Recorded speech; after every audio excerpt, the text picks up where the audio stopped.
All right, good evening, everyone. Welcome to American Advocates. This is going to probably go on to be a longer show today. I try to usually keep the show at about an hour, but there's a lot to discuss today, obviously, with all of the events that have unfolded over the weekend. I went live as soon as I found out about that early Saturday morning, the Iran war.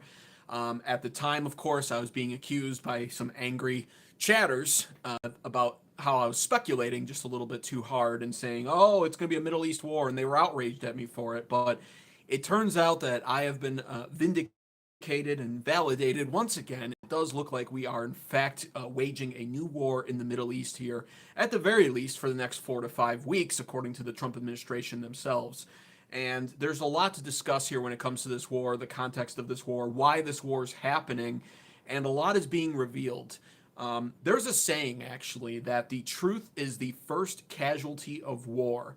And that's a saying that I halfway agree with. And I'm going to break down exactly just how this administration is now gaslighting us when it comes to this war. But also, I'm going to break down the actual truth that's being revealed. Because the fact of the matter is, the truth is the first casualty of war, and the fact that our leaders now will go and speak about this war and why they're doing it. And you'll notice the pattern of gaslighting. I'm going to make that very obvious to everybody. You'll notice the pattern of gaslighting when it comes to this war. What they're saying, what they did say in the past, compared to what they're saying now, and why they're doing it, but also some of the truth that requires you to observe and make your own conclusions is being revealed. So while you have world leaders who are now actively trying to kill off the truth, you have the truth being exposed. It's just not being said. And you have to know what to look for in order to be able to deduce the actual truth, and in order to be able to deduce the actual reasoning behind something like this Iran war that we're now waging in the Middle East, us, the United States, doing so.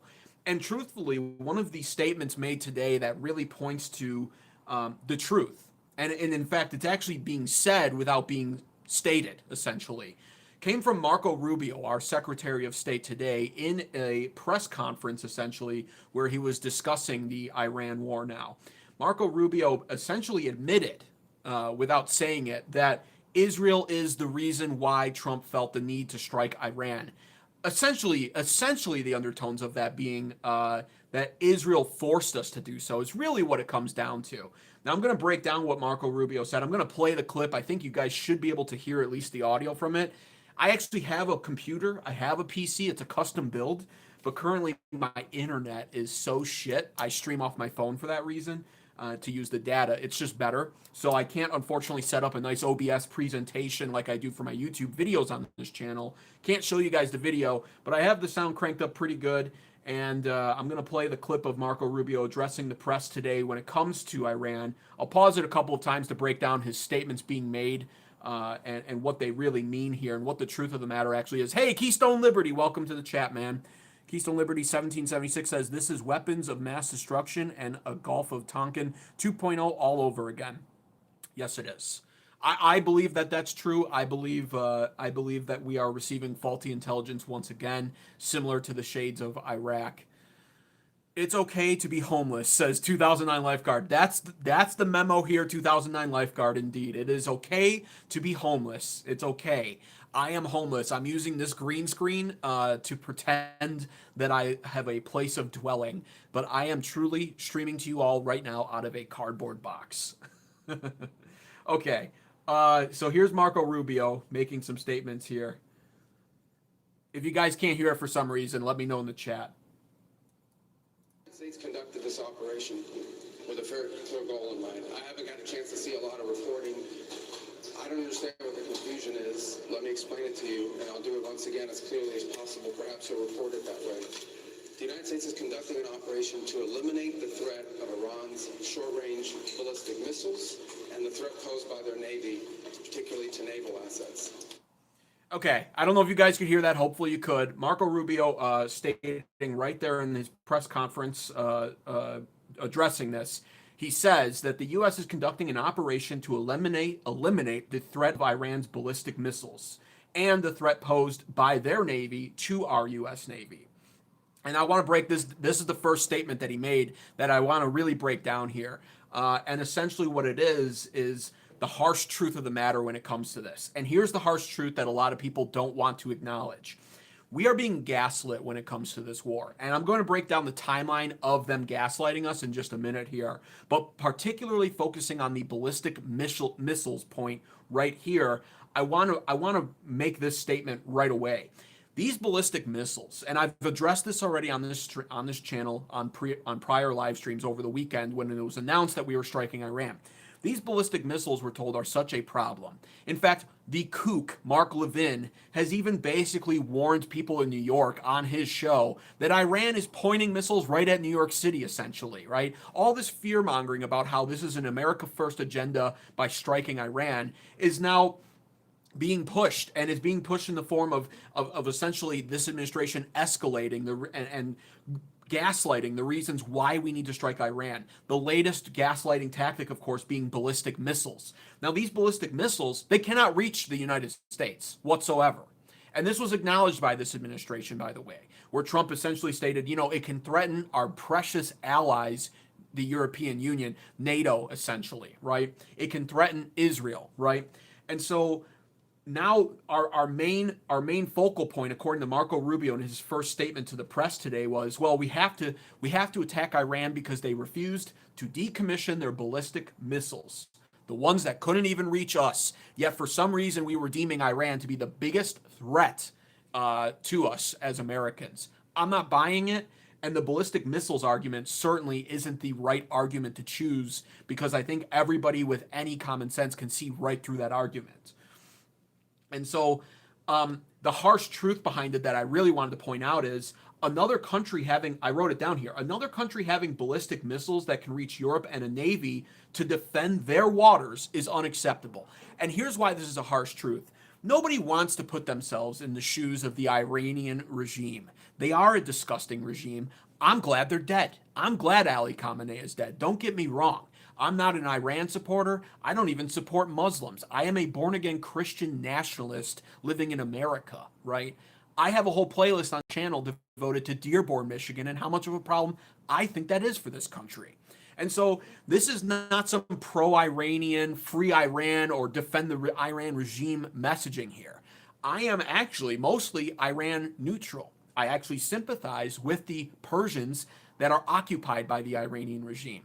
But at the end of the day, like I stated so callously and abrasively on my stream on early Saturday morning when this was happening, and I'm not retracting that statement, I don't care that much. I care in principle, but it doesn't affect me. And there's so much to deal with in my own country that I just can't be bothered. I can't justify it from an American perspective, especially an America First perspective, why we would go in there to do this to the Iranian country and regime, when the fact of the matter is there are several other regimes like this that exist in this country that we're not focused on. We don't really care. And that's one of the gaslighting points that I'm going to cover in a minute. They will say, oh, it's not about the people, but look at how well off the people are going to be now if the right people get into power. It's all nonsense. And what I mean by placing myself in the shoes of the Iranian regime is strictly logical, because emotions are running high right now. And the emotions are the weapon of the left, in all honesty. It's the liberals that are full of emotional diarrhea and vomit and bullshit. So that's not me, and it never has been me. That's why I'm a conservative, hardcore Christian, social, and fiscal conservative. I think about things logically, and that includes all things, not just things that the liberals talk about, but even things that the party I vote for talks about, like this. Why is it unacceptable for a country that's borderline, honestly, a superpower, or at least a middle tier kind of power like Iran, and is allied with superpowers like China and Russia? Ask yourself this logically, devoid of any emotion, devoid of any feelings about how the Persians were occupied and oppressed by the Iranian regime. Just ask yourself logically, from a strategical standpoint, why is it a problem for a country to have ballistic missiles and a navy in its own waters? That's the harsh truth here. But that's one of the main talking points from our own Secretary of State, Marco Rubio, as well as our Secretary of War, Pete Hegseth, and our president himself, President Trump. And the bottom line is, it's not wrong, technically, at least from a purely logical, devoid of any emotional kind of stance, for a country to have ballistic missiles and a navy in its waters that surrounds its country. But that's our reasoning all of a sudden now for why we had to do this, right? It's, oh, well, Iran wasn't going to decommission its ballistic missiles, and Iran has a navy that was posing a threat to our navy. Ask yourself this question. Why was Iran's navy a threat to our navy? Could it be because President Donald Trump moved 50% or more, even now at this point, of our own U.S. Navy to the Persian Gulf in their waters? Might that be the reason why our Navy was all of a sudden in jeopardy and under threat of Iranian persecution via ballistic missiles in their own Navy? Maybe that has something to do with it. And this is why I am in such a fan and in favor of the Monroe Doctrine on this channel. This would never have taken place if we had just subscribed to the Monroe Doctrine like we should. Goodbye, Rhett Lad. You are deported. You are deported from this channel. Farewell. Get the fuck out of here. No spam. You can say it once, but if you say it thrice, you are kicked out. There is no spam tolerated in this channel. You are deported. ICE has smashed your face into the concrete, and you are now being shackled up and sent to Alligator Alcatraz to be deported. You're gone. You're gone, Rhett Lad. Get out of here. Anyways, Iran's navy was only a threat to us because we continually insisted on meddling in the Middle East. We moved our navy there. In fact, we moved it from where? From Venezuela, which, by the way, was a military action I supported out of this Trump administration. I believe in what we did with Venezuela, ridding that country of Chinese influence, and yes, shamelessly seizing the oil for our own use. I'm all for that. I like Western hemispheric dominance. That should be America's foreign policy. But the second Israel came to calling our name and pointing essentially at a country that was a problem, Trump basically said, no problem, we'll just move the rest of our navy out from Venezuela where we were actually doing something meaningful, and we'll send it right to the Persian Gulf, sir, Mr. Bibi Netanyahu, sir. And I'm at a point now where I've been skeptical, very skeptical, and somewhat hesitant because I don't like to speak about stuff that I don't have the full knowledge of. And so ever since starting this channel back in March, I started off very Israel neutral, in fact. I looked at the far-right channels and I said, that's a little bit much. They are technically our ally, right? So I didn't want to talk about the topic too much. But really what's done it for me has been a combination of a few things. First and foremost, following the money and looking at the contributions that are made by powerful elite Israel nationalists, in all honesty, like Miriam Adelson. That's something that you can't ignore once you see it, and the amount of donations that she has contributed money-wise to this current Trump administration. Also, AIPAC. Once I started looking into AIPAC and its super PAC, the UDC, and how much money they contribute to our politics, that's also something you can't unsee. And so then you sit there and you wonder, well, how much is it actually affecting an America First agenda? Because you look at the contributions and you look at the politicians that get elected, 98% success rate in 2024, by the way, and you ask yourself, well, is it really influencing our politics against the American people? Now it's clear that it is, right? This is clear. This is clearly in front of us at this point. This is an Israel First administration. There's no ifs, ands, or buts about it. This war does not benefit the everyday American. It benefits Israel. It's being done for Israel. Meanwhile, the cost of living for the everyday American has not improved. Housing market crisis is still in effect. Affordability is still out of control. And it's only a golden age if you're a boomer or if you're an Israeli nationalist. And that's really where we're at this point. Also, me looking into the Epstein files, to the extent that I have, where I've pulled up the files themselves and have been reading them, not daily, but on a pretty much weekly basis at this point, and understanding just the amount of the sheer amount of references to Jews and Israel and the Goy by Jeffrey Epstein himself, and the way in which they discuss the rest of the world, us foolish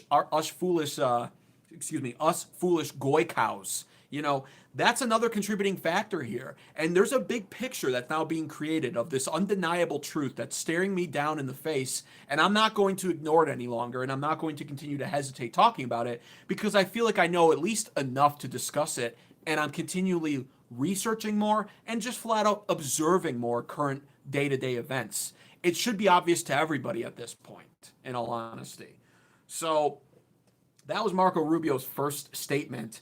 And once again, it's it defies logic, right? If a country exists, it's really actually an unreasonable request, at least logically, regardless of how you feel about the Iranian regime. It is, in my opinion, an unrealistic request from a strategical standpoint to ask them to decommission missiles, which they use largely for defense or counterattacks.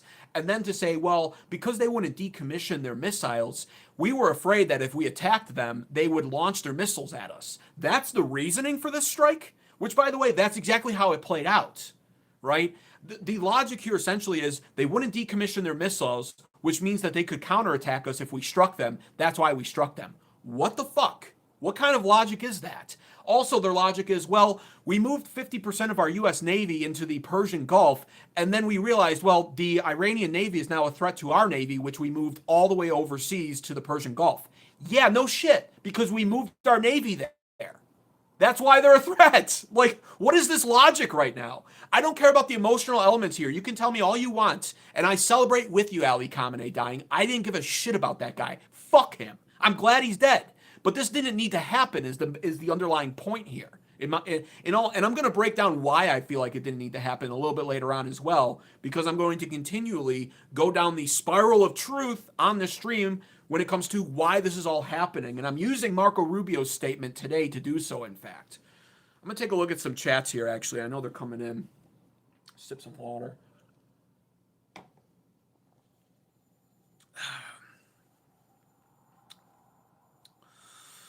Brandon B 4266 says Trump sent 2 of our battle groups there. We have 13 battle groups altogether, not even close to 90%. I didn't say 90%. We have 50% of our Navy there. Cole Ferguson says, thank God thinking conservatives are not buying it. Yeah, Cole Ferguson, I get annoyed at you most of the time, in all honesty, and we're not on the same side of the aisle whatsoever. I view you as a nemesis, in fact, in all honesty, because I believe you're probably a hyper-liberal. Hey, you know what? Right now, it is what it is. You want to keep tuning in, that's fine. I won't stop you. You're respectful in the chat, at least when it comes to not spamming. And, yeah, you do. You disagree with me on most things, but he's right on this. Yes. It's just good for it. Listen, it's just foreign policy at the end of the day. This is crucial right now, in my opinion. And it's very telling of what's wrong with our politics. I'm going to keep breaking that down in a little bit. Keystone Liberty 1776 says, now Lindsey Graham is saying Cuba is next. What the fuck? Let Cuba dissolve. Yeah, like we're already doing enough in regards to Cuba. We have essentially a crushing trade blockade on them, which I'm okay with.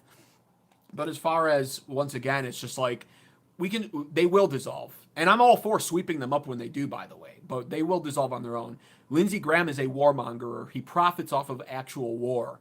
And so he doesn't want to play the patient trade blockade game.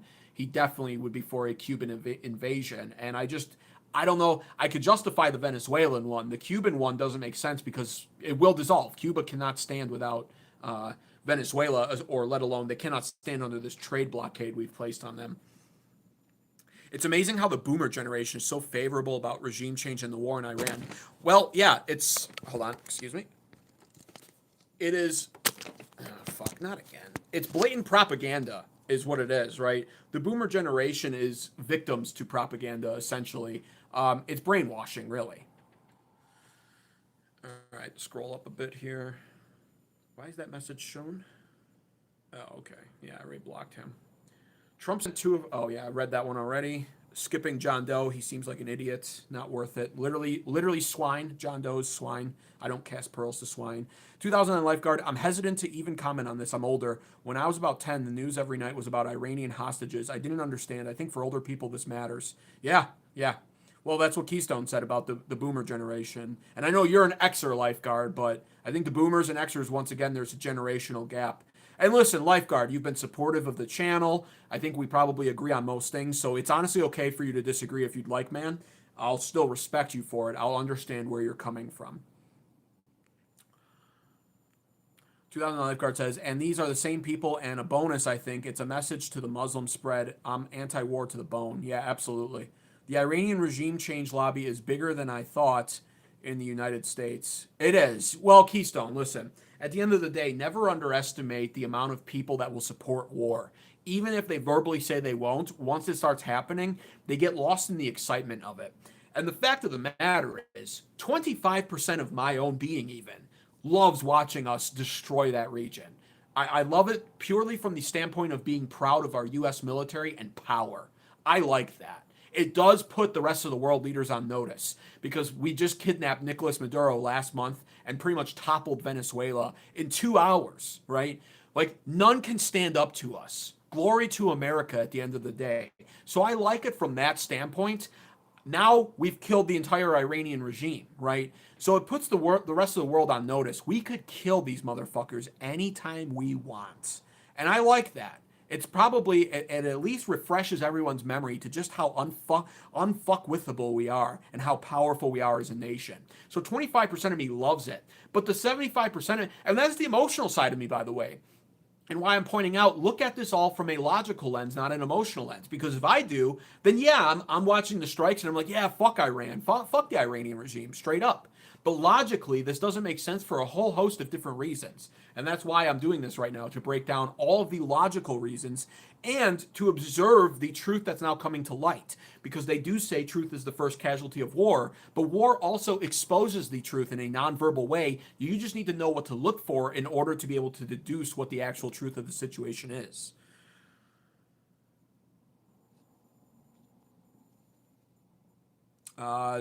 Traduco, and I don't know how to read that username, but don't you think this could be benefit America in the long run? I doubt it will. It never seems to. I mean, we're already in the long run of the original Middle East wars, I'd say, wouldn't you? We are what now, 25 years removed from the start of the Middle East wars after 9/11, pretty much? And what benefit has that served us? Has our economy gotten better since 25 years ago? Has our cost of living improved since 25 years ago?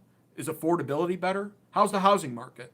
How's any of this? How's our gas prices? Any of that improved?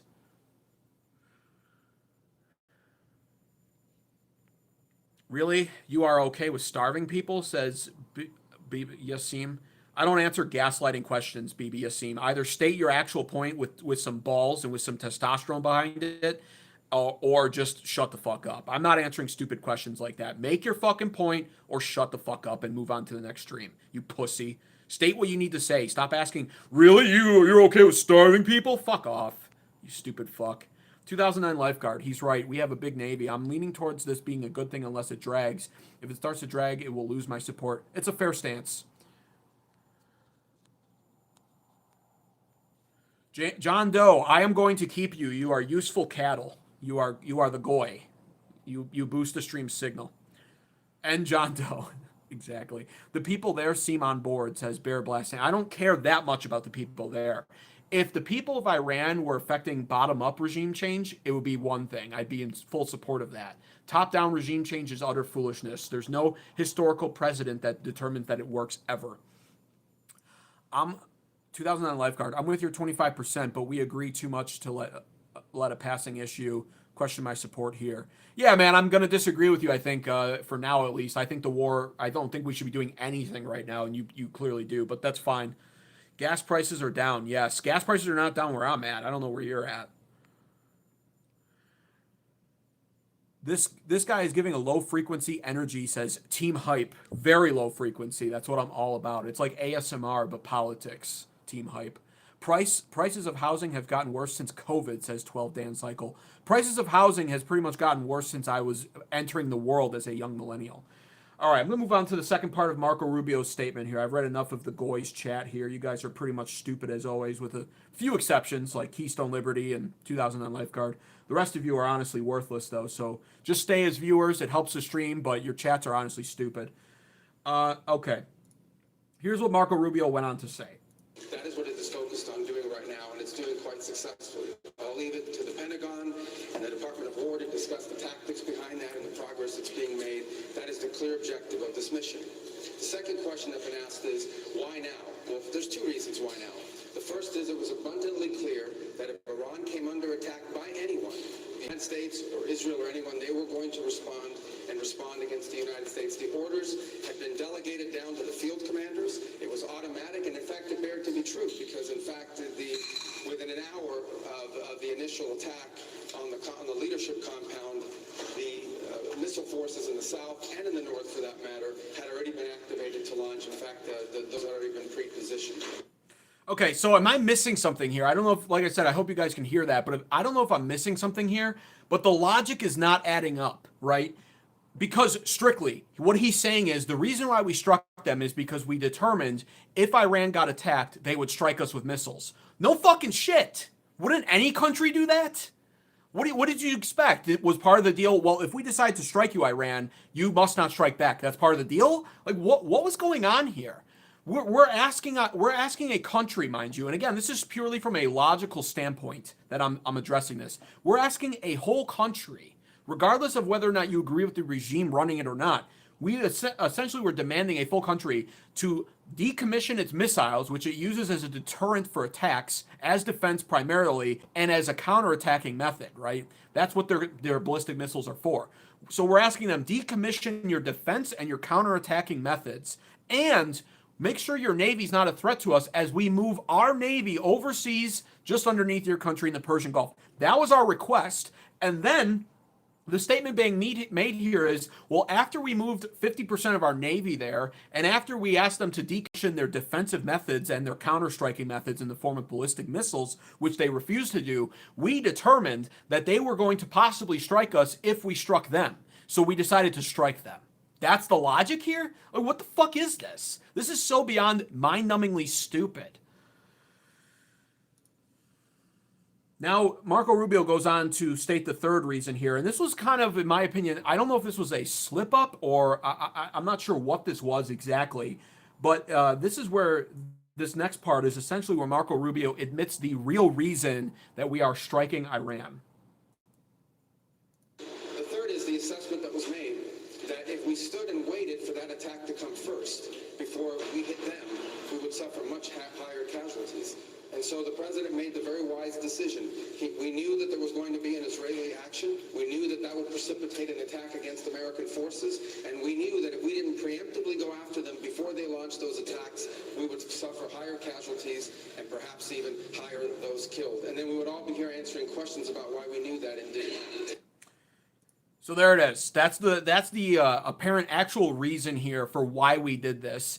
And this is the problem, in my opinion. And this is where the truth starts being really exposed. It was Israel. Surprise, surprise. And so what's actually happening here is Marco Rubio says, well, we determined that Iran wasn't going to decommission their missiles that they use for defense, counterattacking purposes, and that fairly enough could be used as an actual attacking method, by the way. Of course, these ballistic missiles could reach Europe, which is technically our NATO allies. And so that's sort of fair. It's an unreasonable request to ask a whole country, though, to decommission those kind of weapons. These are just standard weapons. But that's what we did. And then we said, your Navy's going to be a threat to us since we've moved our Navy to your seas.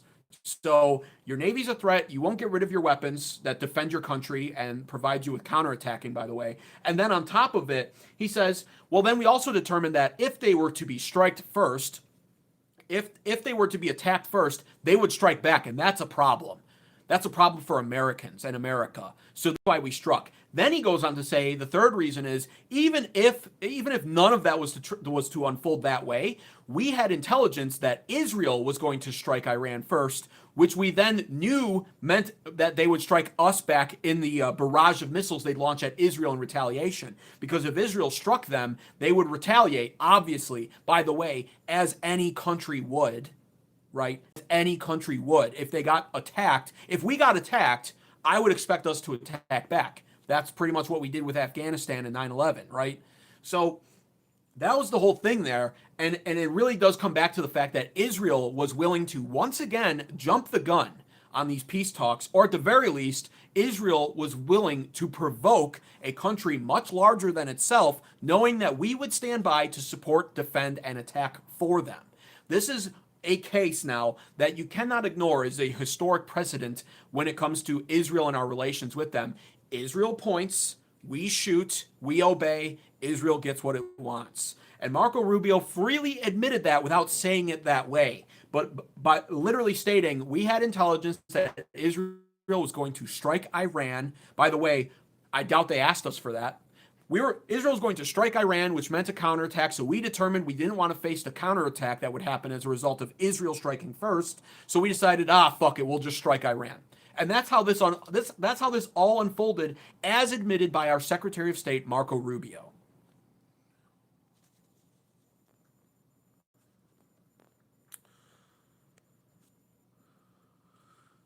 Keystone Liberty says Iranian caviar was the best back in the day. Yeah.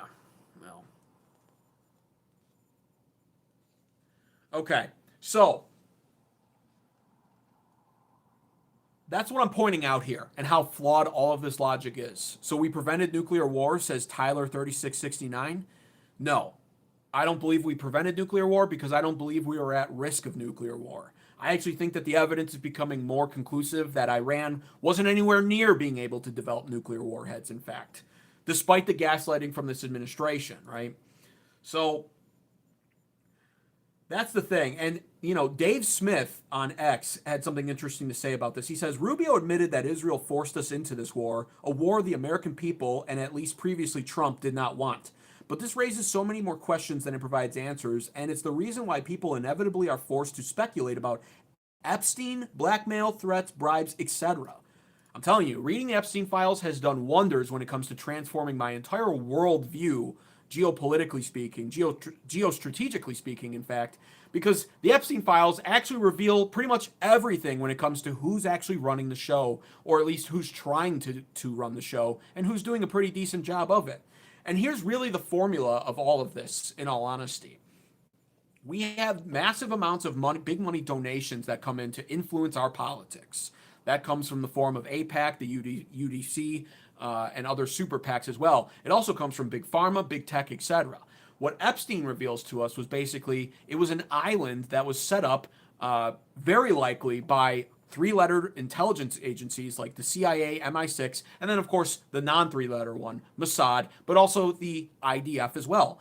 It's run by mainly Jewish people, right? I mean, Jeffrey Epstein himself, in the emails, he's called a Jew, 98% Jewish. He uses terms like goy, goyim, etc. He refers to us as goy. He says we're stupid for eating up slop like this, by the way. Even the idea of striking Iran is mentioned in the Epstein files. It's a blackmail operation. And so essentially, because that's what the island is, a blackmail operation, let's lure powerful, wealthy people and politicians to the island, put compromising situations where we can form evidence against that person. If they don't fall for the donation aspect of AIPAC and other funding from Israeli nationalists, then we'll just get them with blackmail. Either way, they fulfill the agenda for us that we want. And that is a good point brought up by Dave Smith. And I'm telling you, most of you are too goyish to ever read the Epstein for yourself. You either think that they're stupid or irrelevant if you're like an older boomer, or you rely on headlines and news sources to tell you what's actually in them. But the problem is you're never going to get the actual truth behind what's in them unless you read them for yourself. And the sources that I cite out of the Epstein files, by the way, are emails directly associated with Jeffrey Epstein where he responds to them and says some of this stuff himself. And this is all the big picture here, in all honesty. And it cannot be ignored any longer. I cannot unsee everything that I am seeing now unfold in our current American political landscape. And so he goes on to say, Dave Smith says, how can it be that given the nature of our relationship, this is the strongest point he makes in this post, Israel can force us into anything at all? How can that be? They are the tiny client state, which is true. We give them grants. We give them grants that they have to use to buy our weapons, but we basically sell them everything we need. The Iron Dome that Israel brags about from a technological standpoint and claims as their own, we developed that for them. It's because of us that they have that. Everything about Israel is because of us. We gave them their country in the 1940s, right? They didn't even have that. And so it says, we are the world's greatest superpower. The way Rubio framed it takes it as a given that we would have continued protecting Israel even if they got our troops killed by doing something we demanded that they not. It is truly intolerable and indefensible. The sad reality is now, American soldiers' lives have been lost officially. At the time that I was taking notes on this subject, it was 3. It's now up to 4. So I already consider this a tragedy, and I already consider it America last for that reason alone. But even worse, he's right from the standpoint of they point, we shoot, we execute, we do their bidding, and that's the end of it. James Fishback for Florida governor, exactly, Keystone. He's right, says Law School Pro. He is right, and so am I. So, this is the problem. And this is the problem now, that once you see it, you cannot ignore it, right? I'll take a look at some chats. I don't want to miss anything you guys are saying here. 2009 lifeguard says John Doe has no brain. Just ignore John Doe. He's the useful cattle in the chat. I'll scroll. Don't worry about him. I will literally scroll up to see your guys' comments. Apex gotta go, says Law School Pro. All super PACs and all big money influencing our politics needs to end, Law School Pro. All of it. We need to end big tech and little tech contributions. We need to end big pharma contributions. We need to end all super PACs. Middle Easterners interfere with our politics as well, with their own super PACs they're trying to form. That needs to end as well. It all needs to end. Excuse me. Grassroots politics is what we need. And that's why Keystone Liberty is referencing James Fishback, by the way. He's truly doing it the grassroots way and relying on local donations. 31-year-old millennial conservative, social and fiscal conservative man who has it down. I've never heard a politician speak like him. We need more of that, and he's doing it grassroots, refusing all big donations. I believe as time goes on, in fact, that will be the standard for our future politicians if enough Americans wake up to what's happening here and why we're not represented by our politicians anymore, because big money pulls them in 5 different directions, and none of those directions are for middle and lower class Americans. It's all for stuff that benefits the elites, and it's all for foreign agendas and corporations.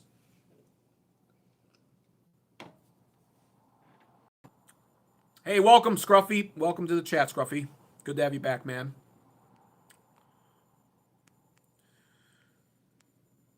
All right, let's see here. I agree, says Law School. Yep. Too many redactions in the Epstein files. Too many redactions in just about everything they release on everything, says 2000 Lifeguard. Yeah, yep. Well, I tried to redact Lex Wessner's name, right? And there's a reason for that. The left is over. The Democrat Party is over. Yeah, so is MAGA, though. I actually think we will see a blue wave in the midterms because of this war. And I'm going to cover that at the end of this stream, why. And I want to reiterate, it's so important to do this because everyone flips out when I say this, but I want to reiterate the fact that I am a social and fiscal conservative. But there are just facts that you cannot ignore anymore.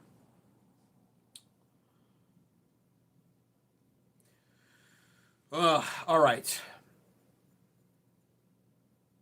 Yeah, this is what I wanted to talk about as well when it comes to this admission from the Secretary of State Marco Rubio on Israel and how they pretty much forced Trump's hand here. This was the admission from Marco Rubio on this.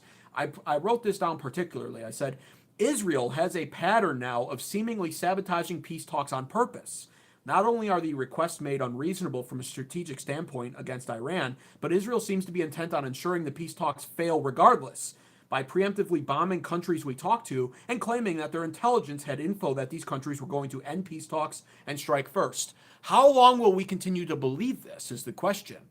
Is there, of course, a chance that this is true, that their intelligence was correct? Yes, we can't know for sure. But looking back on the historical preferences or precedents and the context of history, we see this over and over again when it comes to what they do in the Middle East. Iraq, for instance, that turned out to be faulty intelligence. Israel wasn't the only contributor of that intelligence, right? Mossad contributed to the intelligence, but our own CIA was one of the biggest problems there. So was the MI6. And so, I believe it was the MI6 at least. And so it's intelligence agency communities in general, but Iraq turned out to be a sham. They didn't have the weapons of mass destruction. And by the way, not a single Israeli life was lost in that war, but plenty of Americans' lives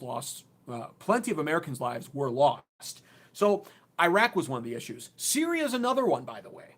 Syria is another example of this, where Israel just continually bombards them and then stirs the hornet's nest up and cries to us and says, please help us. Like, are we blind to this? Or are more people hopefully seeing this?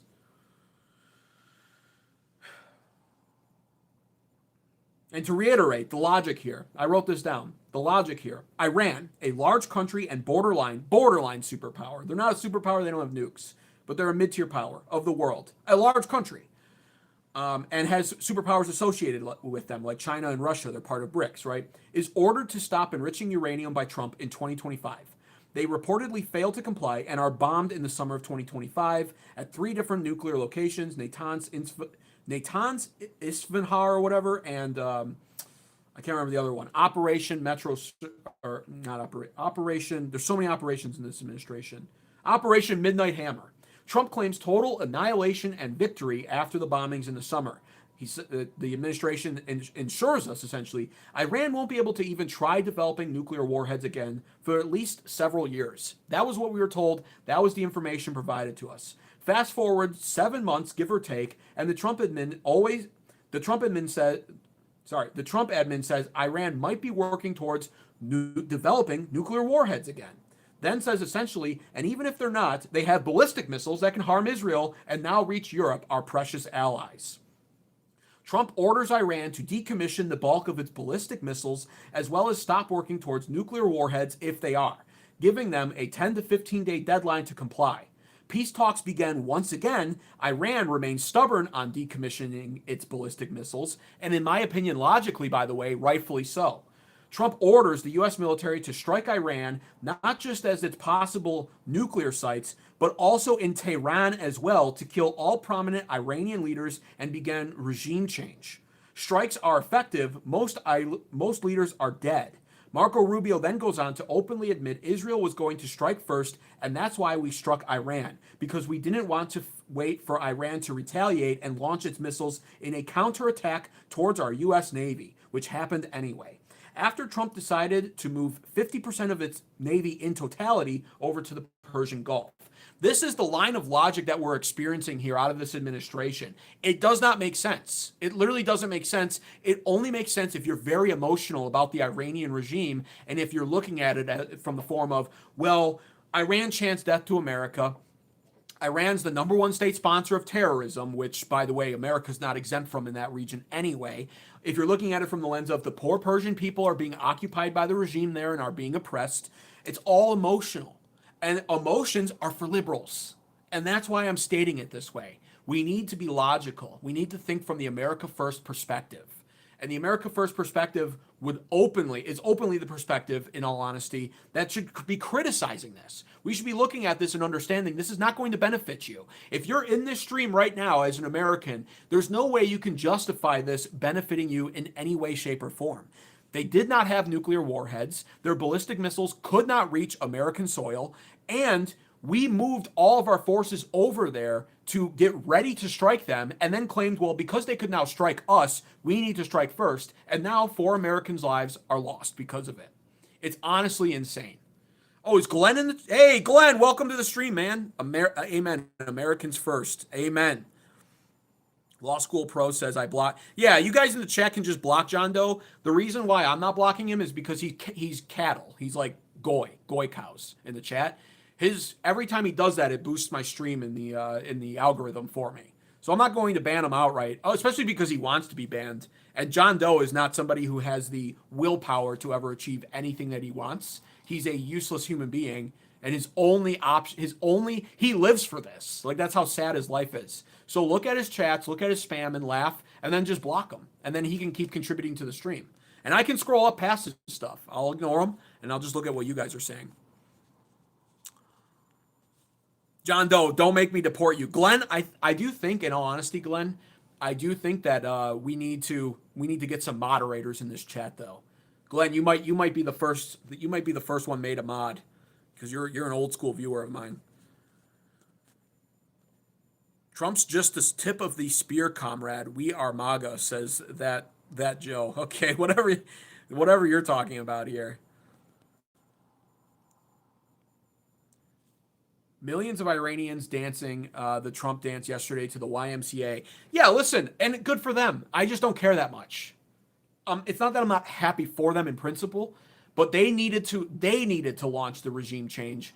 We cannot be the country that's always affecting regime change over tyranny. Because if that was what we were supposed to, if that's what we're expected to do, there are several different countries that we could be doing this to as well. And we don't. And there's a reason why we don't. It's because Israel doesn't care about those countries. That's really why. It's not actually about regime change.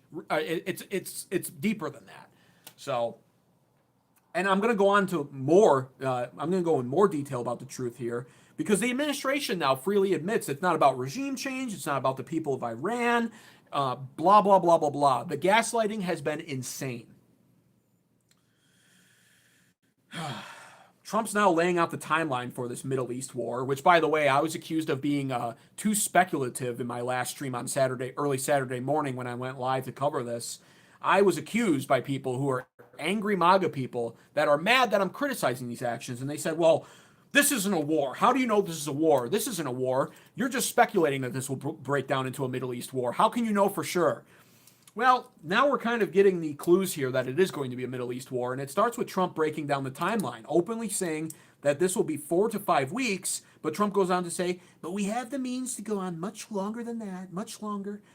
So at least 4 to 5 weeks. And this is a point that I made on my X when it comes to how the MAGA cheerleaders are openly embracing the gaslighting of this administration when it comes to war, because we're being told it's not a war. It's just some strikes. It's just a 4 to 5 week conflict, and it's over. So they're moving the goalposts of what a war is, right? 4 Americans are dead, but it's not a war.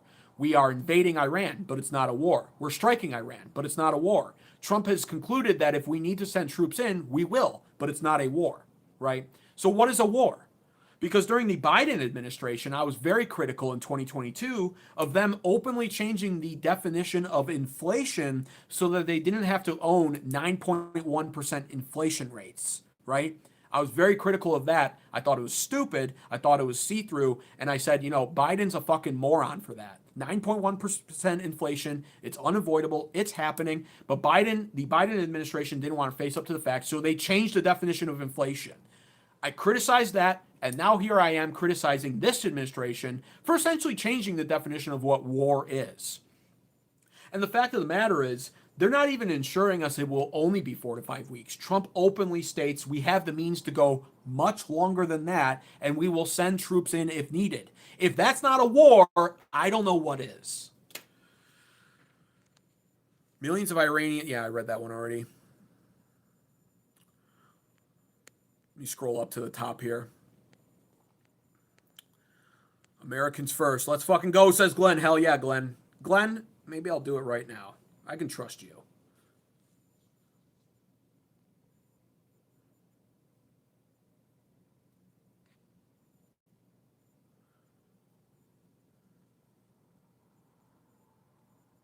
Glenn, I hereby dub thee as a standard moderator for this channel. You are now my Greg Bovino in the chat. You have free reign, Glenn, to deport any spammers if needed. Although, I don't know, I'm kind of more amused by John Doe right now, but if you deport him, I'll understand. I leave that up to you, Glenn. All I ask, Glenn, is that I'm a free speech absolutist, so no matter what anybody says, so long as it's not being done in a spammy way, don't get rid of them. No matter what they say, so long as they say it once, even maybe twice, I consider 3 times or more spam. That's my only standard here. Okay, spam is not tolerated, but free speech reigns supreme in this on this stream. Okay, so Glenn, you are now moderator. Thank you. You will be my mass deportation agent. And by the way, if you ever want to avoid being deported, and you want me to see your message without spamming, you can freely pay a tariff on this channel, with the minimum amount being, of course, 99 cents. And you can pay the tariff for me to see your super chat, and that'll fly as well. This is about oil, the insatiable lust of oil, says Scott Just. I don't know about that one. I don't think this is about oil. I'm going to cover again what I think this is really about in a second here. America first. In order for that to happen, Israel has to be last, says Law School Pro. I don't think Israel has to be last. Israel just has to be inconsequential. I'm still not like radically against Israel. I believe, honestly, the Middle East is more balanced with Israel and Iran existing inside of it. And I'm going to break that down in a little bit here. I think that there's a strategy here from a geographical standpoint that people are ignoring, and nobody's really seeing it correctly, right? So it's going to take someone like me, a 1600 ELO basic bitch chess player with a lot of risk global domination experience and Age of Empires experience, to break down the real strategical lens we should be looking at it from. But America must come first, and all other countries must come after, is how I would frame it. Because I don't vote for my politicians to put other countries first. And this administration has gotten so distracted with foreign affairs, like every other conservative party politician does, and it's really getting annoying.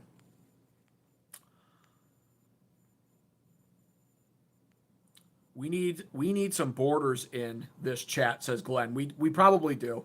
We probably do. Borders for the chat, but not the country, says Brutal Facts. Yeah, isn't that the sad reality? Well, Trump has done a good job with the borders. That's one thing he does do good on. Speak your heart and what you believe. I love your honesty and what you believe. Principles are very important to me, says Scruffy. Appreciate that, Scruffy. Yeah, like even with 2009 Lifeguard, he openly states too, like, he might not fully agree with me here, but open discourse is important. I'm not mad at people entirely for thinking that we need to go to war in Iran. I understand the sentiment at the very least. So I don't know where you stand on it, Scruffy, but I appreciate you. You are insane, says Mark. Thank you. That's the nicest thing anyone's ever said to me. Hagseth did literally call it a war, Skyjack Morgan. I'm going to break down that CNN clip here in a second. Is there not a mod, says Skyjack Morgan? There is now. There is now. You are stupid, says Mark. You spelled you wrong. You spelled you wrong. I can't express how disappointed I will be if this drags. Sickening to even think about it. It could get costly. John Doe is 5 years old. Yes, he is. John Doe, you can't schmooze me. Spammers will be deported. No ifs, ands, or buts. Glenn going to work. Appreciate you, Glenn. Trump's my president. 2000 Lifeguard. Oh, Glenn is blue now. Glenn is blue now. Keystone Liberty says the American embassy in Iraq had a massive protest in front of it, and protests got out of control. Yep. 6'7". I'm too old. Too old for 6'7". We're all too old for 6'7" here. Single-handedly got him a moderator, and now he wants money. Yes, I expect you to pay your tariff, John Doe. I'll be your official stoner, says Scott Just. Come on, man. This is a land grab. Oil is not the impetus. Yes, law school. It's a long-term land grab, and I'm gonna discuss that in a second. Let me get back on track here. America only, says Keystone. We got to get to that point now. I think I agree. May as well just have Jeb Bush in power. Yeah, I agree with that. What's the difference at this point, really? Capitalism at Lifeguard, almost 50, but I have a daughter and had to hear it for a minute. Okay, law school. So you're an Xer too, like Lifeguard's in his 50s as well. So, well, you're young. Yeah.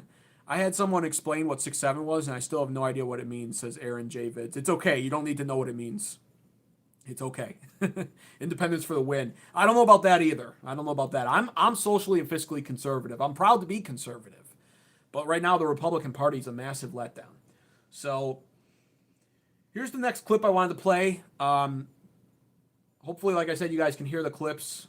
This is Trump discussing this right now, actually retweeted by the Hodge twins, and their caption for the retweet was, "Trump, what are you doing? You campaigned against this," shaking my head. A threat indeed it is. We have the strongest and most powerful by far military in the world, and we will easily prevail. We're already substantially ahead of our time projections, but whatever the time is, it's okay. Whatever it takes, we will always, and we have right from the beginning, we projected 4 to 5 weeks, but we have capability to go far longer than that. We'll do it. Hard to hear it. Please turn it up. I'll summarize it for you. Essentially, President Trump is saying it's going to take 4 to 5 weeks. He's announcing a timeline here, but he's saying basically whatever it takes. And in the same sentence, he says, we'll go as long as needed. We have the means to drag it out as long as needed. And so, that's kind of what's pointing me in the direction of this being a long-term war, or at least it's more possible now that it turns into a long-term war than ever before. And so you have Lifeguard in the chat, right, who's saying, well, I maybe support this idea, which I understand why people do. But he is openly saying, Lifeguard in our chat, he's saying, if it drags on, I'll be very disappointed and pull my support, which is also fair. And the fact of the matter is, this administration is already admitting, basically, that there's a chance it drags on longer than 4 to 5 weeks, and he's saying he's okay with that. He also hasn't ruled out the idea of boots on the ground. So there's this New York Post tweet. It says, Trump won't rule out sending U.S. troops into Iran if necessary, and tells the Post, I don't care about polling, right? Hey, stop everything. We have a $2 super chat from BeckFan77. BeckFan, I did see your comment on my last video. I know you maybe don't disagree with my perspective on this either, but I do appreciate the support. BeckFan77, long-term viewer and commenter on this channel. Appreciate the $2, man. WBeckFan, thank you so much for the support. Back on point. New York Post says this. So what we're seeing here is this must be clear to this Trump administration at this point. This is not going to be a popular decision. And I covered this on my last stream as well, where I pointed this out. One of the things I'm disappointed with this administration over is pulling out of Minnesota, right? Pulling Greg Bovino out, putting in Tom Homan for PR control, capitulating to Tim Walz. No way around it. This was a surrender on mass deportations by this administration. And it was all being done in the name of midterm elections. You have these idiotic white people, Alex Purdy and Renee Good, basically go out and get themselves killed by ICE by trying to resist them in the names of protesting mass deportations and standing up for Somalians, which defraud their own state and send billions back to their own country, right? And so this stirs up a bunch of strife now. Moderates and independents don't like what they're seeing. They're less supportive of the idea of mass deportations. Turns out a lot of people never really had the stomach for mass deportations. And I pointed this out, right? I said, when you're talking about deporting 24 million illegal immigrants in this country, it was never going to be a neat and orderly process. It was never going to be a peaceful process. The people in this country are desperate. They'll do anything to stay, including violently resisting, which is what we're seeing. It's a numbers game at the end of the day. Most detainees, most of the time ICE arrests somebody, it's going to be pretty peaceful. But because of the sheer volume of illegal immigrants in this country, there were going to be cases always of violence. Those cases are the ones that will attract attention.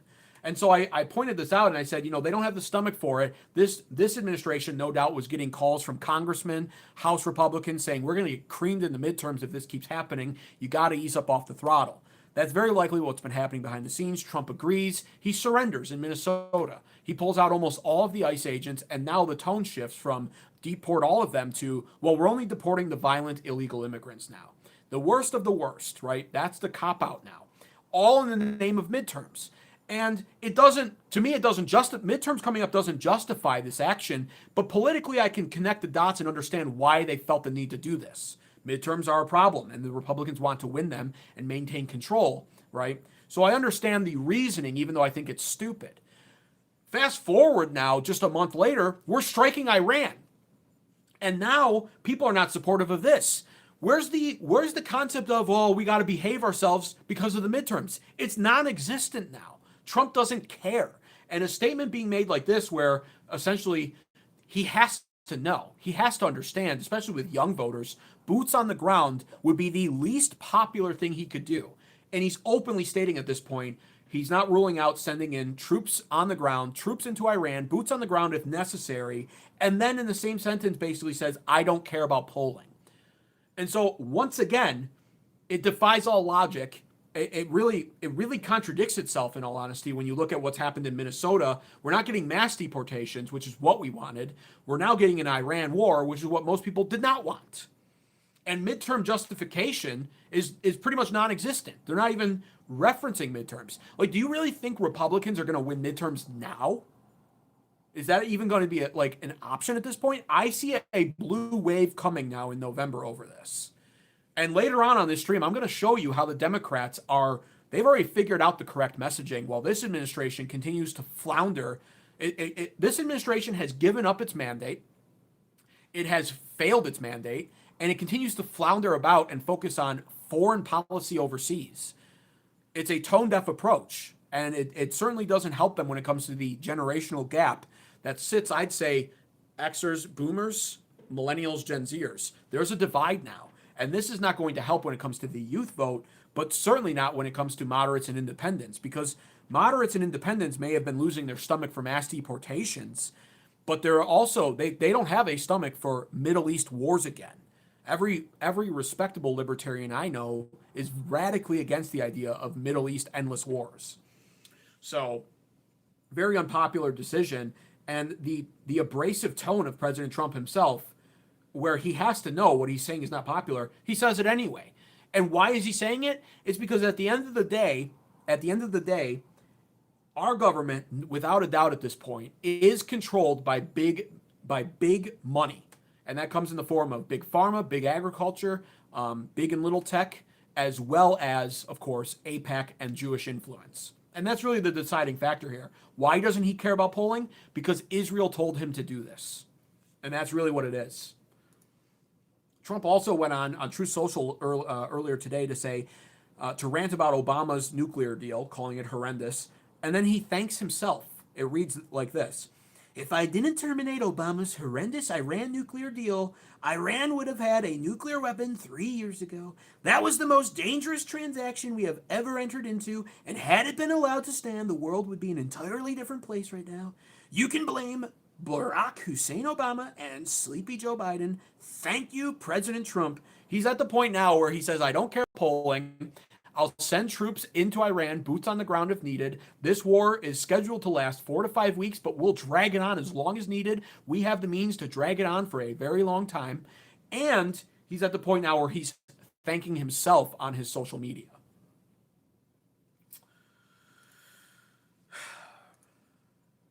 I'll take a look at some chats. I don't want to fall behind here. Same thing was said in Ukraine, Glenn. Yep, we have been gaslit with Ukraine, and we've been gaslit with Israel as well. Now, with Trump and Ukraine, I don't blame Trump for Ukraine. It clearly was not Trump's fault. And, you know, he did promise to end it day one and failed, but that was such a ridiculous promise that I never believed it anyway. So that one I'm not as mad about when it comes to him and his promise. But what I'm mad about is we continually decide to send all of this money to Ukraine, which, by the way, a lot of conservatives are vehemently against. And they've been outspoken about this. But when it comes to Israel now, all of a sudden, it's a different topic. I remain consistent on my viewpoints when it comes to both Ukraine and Israel. They have a right to exist as a country if they can stand and defend their sovereignty. That's the only right to existence that exists in this world. We are now in this like postmodern age where people believe that sovereignty is just like a right that everyone deserves by default. It isn't. You must be able to defend it. And if you cannot, you don't have a right to that sovereignty. And that's my stance. And I don't believe we owe either of those countries the amount of money and aid we've been sending to them. Ukraine has done nothing for us. And Israel, in all honesty, is like our client. It benefits us to sell them weapons, but they also treat us like this big brother that will always have their back, and it gets us into these messes. So I don't like what I'm seeing out of either situation, in all honesty. And it does not it just doesn't benefit Americans. Every time you see these large transactions being sent overseas to support these countries, realize that's collectively our money. Scott just says, I live in California. I have Armageddon going on every day in our state. This Iran thing is us getting it on both fronts. Beck fan, you are not deported, says Glenn. Yeah, definitely don't deport Beck fan. I don't think he agrees with my perspective on this. He left a comment on my other live stream. But a $2 donation, hey, a $2 tariff, we'll take it.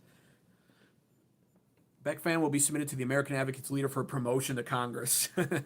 Keystone Liberty says, you can't put a timeline on war. LBJ put a timeline on Vietnam, and it extended longer than predicted. Yeah, well, you know what else, by the way?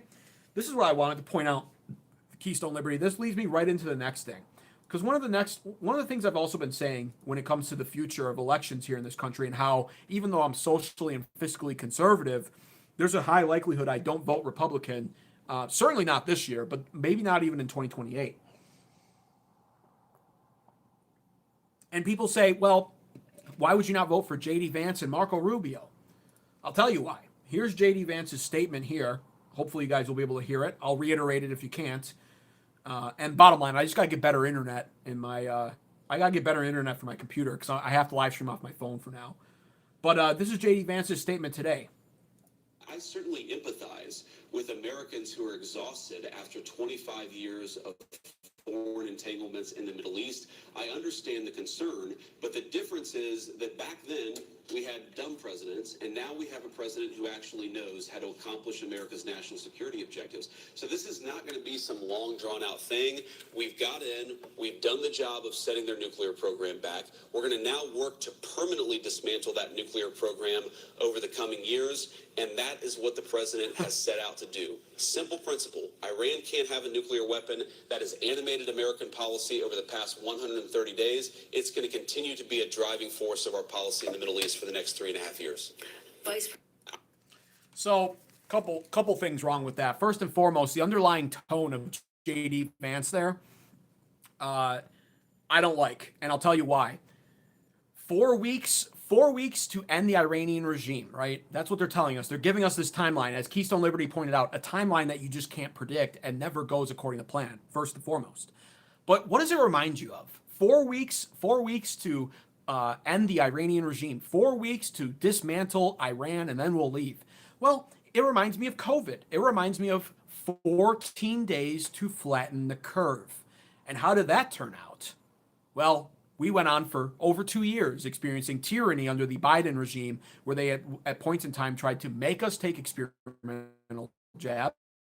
It tried to make us wear 2 face diapers on our face and floated the idea of vaccine passports to be able to do business and enter places of business or go out in public to prove that we had gotten the experimental jabs. 14 days to flatten the curve. That's the lie we were sold then. Now we're being told it's 4 weeks to flatten Tehran, right? And as Keystone Liberty also pointed out, historically, this is also bullshit. It never pans out this way because LBJ did try to predict this with Vietnam and failed. And that extended on. And by the way, also ended in disaster.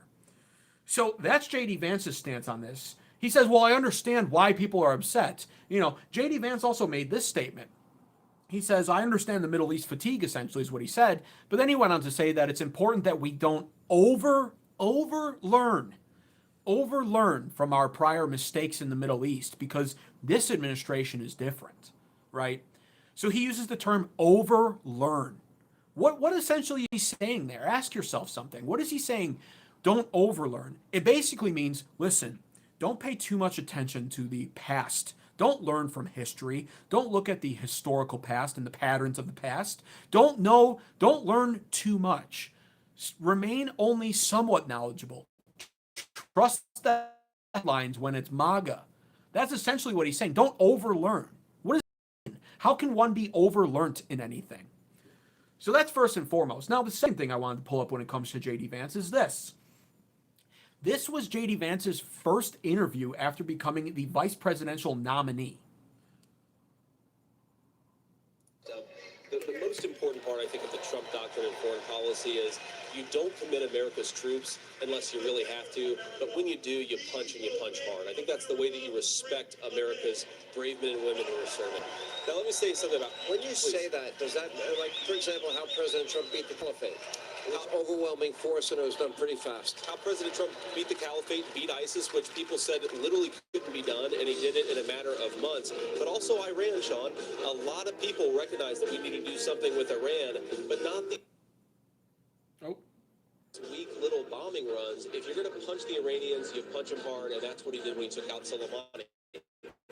By the way, So he was already talking about Iran even then, and he basically says, if you're going to punch them hard. So this was his stance all along, basically. And now we're being sold this JD Vance Marco Rubio ticket for 2028, and I'm just going to tell you this right now. They're neocons. And Marco Rubio, by the way, has an even worse track record with this stuff. As good of a job as I'll freely admit Marco Rubio has done overall, strictly objectively speaking, for this administration. Not to mention the fact that Marco Rubio somehow always seems to have everyone on his side, which is either really suspicious or really amazing and respectable. Regardless, these candidates are being sold to us right now. What do you think is going to happen if we vote for them in 2028? Do you really think that they're going to be the presidents of peace? They're going to deliver on Trump's campaign promise, since he clearly isn't? So that's why I say that. That's why I say there's a good chance I don't vote Republican in 2028. Never would I vote Democrat, mind you. I'm a American young white man. I know exactly what the Democrat Party is and just how much they despise someone who talks and looks like me. So I would never vote against my own interest. But at the same time, I demand better out of my politicians. I demand Republicans who are going to get elected into office to actually serve my best interests as an American and actually represent me and my country. And at the end of the day, I'm at the point in time now in this American political timeline of history where I demand that. I demand politicians who will govern from an America first and pretty much at this point, an America only perspective. We do not ever owe these people our votes, and at the end of the day, we actually have a right to demand better of them. We don't owe them towing a party line. We don't owe them our votes. And we don't need to vote for the lesser of two evils. We should be looking for the candidate who is the greatest candidate, not, oh, well, they both suck, but, he's the lesser of two evils, so I'll vote for him. That's not me. That's called a compromise on morality. I won't be doing that anymore in the future. And it stirs up a lot of strife, and it makes a lot of people angry when I say this on my X account, when I say this on YouTube Live. I say I'm not voting Republican in 2028 unless I see a candidate worth voting for, like a James Fishback out of Florida. Or, sadly, we're at the point now where I have to look overseas for good candidates. When Trump first got elected last year, it was people overseas saying they hope a Trumpian-like candidate rises up in their country. Now I'm at the point where I'm looking overseas and I'm saying, gee, I hope somebody like Rupert Lowe of the Restore Britain Party, I hope we get somebody like him running for president in 2028. But those are the kind of candidates that I'm looking for at this point. Based, says Scruffy. Appreciate that. Yeah, Glenn's agreeing too, yes. Dirty Kenzo 1488 says, it's weird how so-called Americans are so upset, but yet the Iranians are celebrating. You people make 0 sense. What doesn't make sense to you, Dirty Kenzo? I'm not Iranian. Enough said. I'm not Iranian. Do I need to say more? Are you not understanding that? Do I look Iranian? This guy needs to take his meds. Yeah, I don't know what I need to take at this point. Not everyone has a problem. That's liberal ideology. They want you to believe that there's something wrong with everyone. I just see life for what it is. You're welcome for the knowledge, Gander and Flight.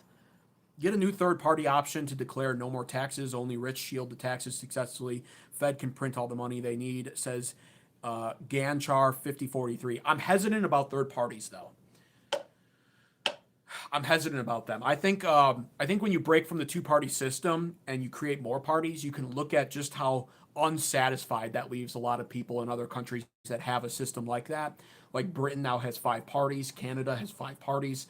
And what you realize is when all of a sudden all it really takes is like 22%, 21% of the actual vote to win an election, that by default means that you risk 79% of your population being your voting population at least, being unsatisfied.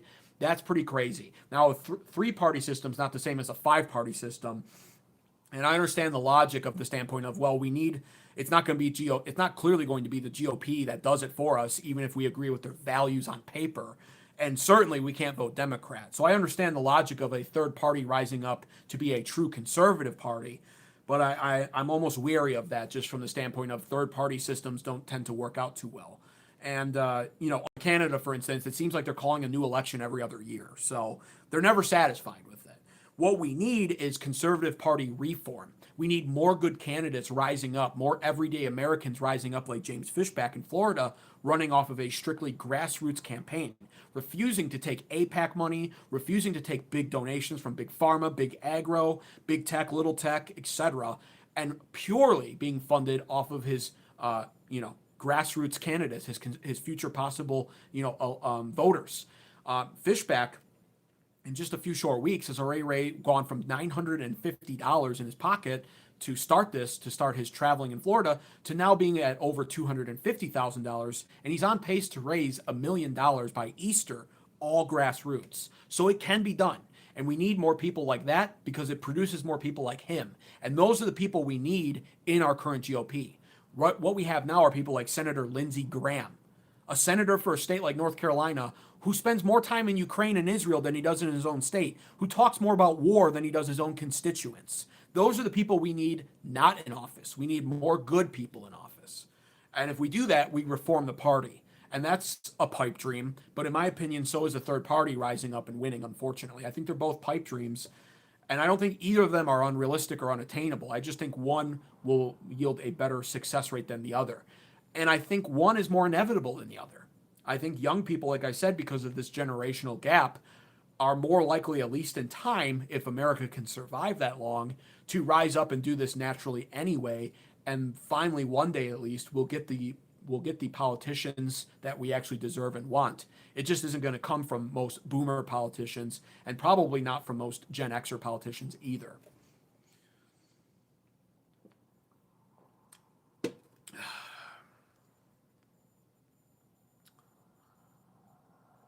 Maybe not. You put a lot of Americans, but a lot of Americans are. I think that's what you're trying to say, Dirty Kenzo. That's their right to, but I also have my right to not be satisfied with this. This is why ranked choice voting is important, says Scruffy. 2009 lifeguard, yes. Reform, yes. We can keep the system. Listen, when I say metaphorically the system must burn to the ground, I don't mean that we should just destroy everything. At the end of the day, we're conservatives, and so I like Rupert Lowe calling it the Restore Britain Party, because the reality is conservatives have failed to conserve anything. Right? They've just surrendered to liberals over the years, more than likely in a lot of cases selling their votes for profit to the liberals to enhance the liberal agenda. And so what we've seen is the liberals pretty much progress this country down a path of destruction. We also have seen conservatives in a lot of ways make major mistakes as well. Typical boomer like Reagan, right? Ushers in an incredible economy, makes incredible accomplishments in the 80s, and then decides to make sure that it can never happen again. Starts the process of selling everything good about America overseas. Grants amnesty in California, essentially turning California permanently blue, right? Reagan made that mistake. H.W. Bush gets in, continues the mistake, makes it worse, right? Makes it far worse. Probably one of the worst modern day presidents of all time, H.W. Bush. Complete globalist scum, sold all of our shit overseas even more. And then following him was Clinton. And props to the Democrats in the 90s. They at least were grandstanding against the conservative idea of sending all of our manufacturing overseas. But that's all they were doing at the end of the day was grandstanding. The Democrats didn't have the balls to take power and do what was necessary to bring all of it back. So they only grandstanded against it. There was no actual meaning behind any of it, no plan of attack by the Democrats. And then Clinton gets in and makes our housing market an abomination by basically coming up with the idea of subprime loans, right? And I've already broke that down in the past. I won't do that here because it's not the topic I'm discussing today. But that's essentially the history of everything being fucked over. Conservatives are not exonerated from it. But the bottom line is it's going to take the young generations rising up and taking power to honestly restore this country. And that's why it needs to be restored. There's nothing left to conserve, is my point. Hey, Shadow Warfare, welcome, man. He says, I can't wait to lose my leg. That's so sad. I don't mean to laugh, but it is dark. I know you're saying it to make me laugh, so that is some good. I'm a fan of doomer humor, Shadow Warfare. And I know you're a Gen Zer, Shadow Warfare, so I understand, man. I can't wait to lose my legs to make Trump the Prince of Persia. That's terrible. Keystone Liberty says the Democrats will eventually go the way of the Whig Party. That's true, too. They're not, listen, they're too extreme now, so that's true, too. And I hope that does happen, Keystone. Gander in Flight says this guy doesn't even know what state Lindsey Graham is from. He's from South Carolina, stupid. It's not my state. I don't give a shit. My point is not rendered obsolete because I got the wrong Carolina. Somehow hold candidates to their campaign promises. Someone, yes. Dumbass doesn't even know what he's talking about, says Gander in Flight. I believe your perspective is on the rise in young. It is. There's a collective thought brewing amongst young people, Lifeguard. You see it heavily so in Gen Z. You do. And it's actually encouraging. I'm telling you that you have more potential than you realize. Appreciate that, Lifeguard. Ranked choice is trash, says Clay. This guy is a liberal. I'm a social and fiscal conservative to the utmost, Gander. What we actually have right now is Trump in office, who's basically a 1990s New York Democrat. And that's why I sound liberal criticizing him. Because I'm actually advocating for the utmost of conservative principles. And we have a guy who does some good conservative stuff, Trump, right? Mass deportations, which he surrendered on anyway. Banning transgenders in sports and in the youth. And preventing parents from transitioning children. All stuff I approve of. But then he goes and does all of this bullshit. And now it's like, I'm criticizing him, of course. Which makes me sound like I have TDS. But really what I'm criticizing are 1990s New York Democrat policies out of this president. I don't like Lindsey Graham either, but at least I know the facts. He's from South Carolina, dude. And the fact that you said he's from North Carolina basically means that you know nothing and all of your points are rendered obsolete. Okay, I got you. I got you, Gander. You're absolutely right, by the way, man. In fact, guys, rest in peace to this YouTube channel, Gander in Flight. He's humiliated me on the global stage now. I'm terminating this channel immediately. Guys, I hope you weren't listening to anything I was saying on this channel. What a moron I am. I wasn't making a single good point there. And because I got the state wrong, the Carolinas wrong, because I got that wrong, the state I don't live in, it's over for me. I will never recover from this. I will never recover from this simple mistake. Impersonation of cattle chat is perfection, says Glenn. It is. Let me get back on point here. There's more I wanted to say here. Back to the point. Back to the point. The gaslighting timeline and the truth being the first casualty of war. The Republican Party is now the gaslighting party, right? And that's really the facts that we have to deal with here. Now, here's something I wanted to point out here. This was mentioned earlier in my chat, by the way, of the Secretary of War, Pete Hegseth, labeling this a war. Because what we're seeing, hang on, let me see if I can I change the green screen here? I think I can. Not that this showed up perfectly anyway, unfortunately. Yeah, here we go. This isn't going to, but this was a meme that I found trying to decide which gaslighting narrative they want to believe in. So the first button says it's not a war, and the second button says we've been at war with Iran for 47 years. Which way, MAGA cheerleader? Which path will you choose? Which way? You know? And so I found that meme to be true. And what we're seeing is the gaslighting behind this exposes gaslighting. And this is not comfortable for MAGA cheerleaders to hear. I myself voted for Trump, social and fiscal conservative, and I can still openly acknowledge the fact that, like I've been saying all stream long, the truth is truly the first casualty of war. And now we are seeing the truth being covered up by this administration to justify why it's doing what it's doing. And it uses gaslighting tactics to cover the truth up, right? This is facts. Pick a side. Is it not a war, or is it we've been at war with Iran for 47 years and Trump is now finishing it? You must choose, but just understand the contradiction in statements here, first and foremost. Now, secondly, this was exposed at a humiliating level by CNN, no less, when Mark Wayne Mullen was trying to basically remind us and sell us propaganda. Trump ended 8 wars. He ended 8 wars. He's called out for it immediately. And the reporter says, well, he started this one. He then says, this isn't a war. Listen to her response. Hopefully you guys will be able to hear it again, like I said, but. Years, we gave them an opportunity. Is this not a war of to work, choice? and it didn't. Is this not a war of choice? The president ran, and did the president not run on not starting a war with Iran? He ran on 2 things: ending wars. He's ended 8 of them, and he also ran on keeping America safe. This isn't a war. We haven't declared war. Everybody wants to say hold on. I want to play the Secretary of Defense, who calls himself the Secretary of War, said today this is a war. Let's watch. We set the terms of this war from start to finish. We didn't start this war, but under President Trump, we are finishing it. And so, I don't know, hopefully you guys, Glenn, the sound's okay on that, right? You can hear it at least? Check with my moderator, the only guy I can trust in this chat. But yes, essentially, Mark Wayne Mullen says, Trump ended 8 wars, though. The anchor Hunt, she says, he started this one. Mullen then replies, well, this isn't a war. She then says, well, Secretary of War, Pete Hegseth, would disagree with you. He's literally calling it a war. And so this is the gaslighting that we're now experiencing by our own people, our own elected officials on our side of the aisle if you're a conservative, right? And this is just the sad reality of it. It is gaslighting, and they're going to continually do it. They're going to continually gaslight us because they are worried. They are worried about midterms, but unlike mass deportations, which Trump surrendered on in Minnesota, they're not allowing the midterms to hinder this plan, and they're not allowing it because Israel wants this.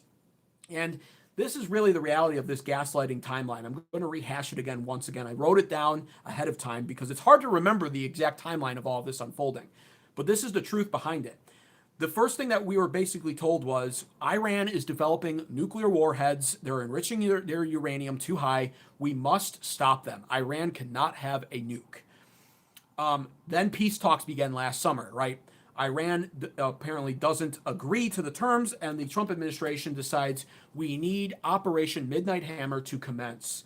We strike 3 of their nuclear facilities, and we are told that we've knocked out their centrifuges. It will be hard for them to rebuild these facilities in a timely manner. And Trump goes on and says he calls it total annihilation. We totally annihilated their nuclear program. Fast forward to modern day now, from summer of last year to current present day, and one of the first reasons we're told is we must destroy their nuclear program. The one that they were telling us not even a year ago was totally wiped out, right? That's the first point here. Secondly, we are told that Iran wasn't planning any attacks on the U.S., but that they could possibly be planning an attack. And that depends on who you're listening to, by the way. It's very conflicting and controversial. It's very conflicting information we're getting from this administration, from the press, from the media, from talking heads all across the board. Also, if we struck them first, they're going to strike back, which they wound up doing, by the way. And that is unacceptable, apparently. Apparently, the terms are, if we strike you and you strike us back, that's unacceptable, which means we must strike you, right? Then it goes to, we're not fighting this war to free the Iranian people, but the Iranian people are free now, so you should celebrate that and shut up and don't criticize this. Oh, by the way, the Iranian people are only possibly free, because it depends on who rises up in that country now to seize power in the power vacuum, right? So shut up about it, otherwise you're an asshole. Do you not see the Iranian people doing the Trump dance in the streets? They're thrilled about this, American. I know you don't benefit directly from this, American, but it's not about you, American. It's about the Iranian people. They're the ones we care about, American, and they're celebrating it. So shut the fuck up or you're an asshole. Don't you dare criticize this war. These people are now maybe possibly free. Don't you get it? They're possibly free now. That's what makes it worth it. That's gaslighting, in my opinion. Now, they also, the other example of gaslighting, this war was not about regime change, they're now saying. But we did kill almost the entire regime so far. So, and then they had the nerve to say, once they realized that the nuclear excuse here basically is what it was, we took out their nuclear centrifuges. We destroyed their nuclear capabilities for years to come. Now all of a sudden it's, well, their nuclear capabilities are back. Well, the American people weren't buying that enough. So now it became, well, their ballistic missiles, which can't reach America at all whatsoever, can reach Europe and definitely are posing a threat to Israel. And they might launch them if we attack them first. So we must insist they decommission their ballistic missiles. And if they don't, we're going to strike them. What are we doing here is the point in all of this, and why I'm pointing all of this out. What is this even, right?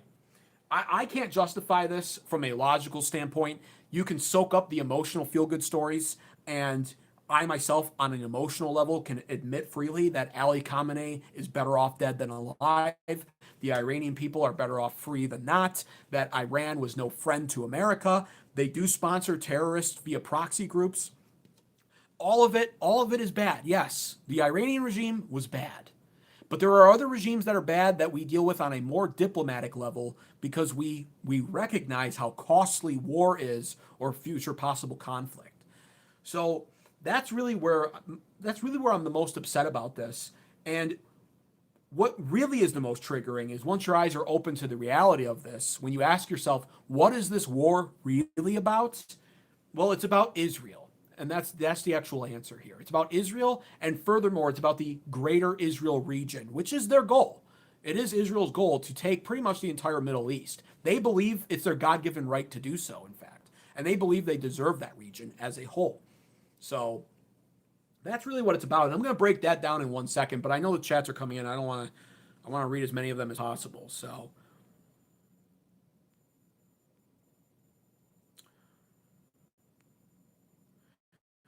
he's talked about ending those 8 wars like he walked over there and stood in between them with a sword and a shield. Yeah, well, and the fact of the matter is, some of them, he says he ends them, but then like the Thailand-Cambodia one kind of resumed afterwards, right? So it's kind of propaganda. And now it's halfway propaganda is what it is. And now it's being used against us to silence criticism. Basically, it's like, well, it's an 8-to-1 ratio. Don't you get it? It's an 8-to-1 ratio is what they want you to look at it from. It's like, well, he ended 8 of them. So this one war you'll have to excuse. We started it. You'll have to excuse it now. He ended 8 of them. 4 Americans are dead already. Let's see what that number winds up being at the end of this war, whenever that may be. 4 to 5 weeks they project, right?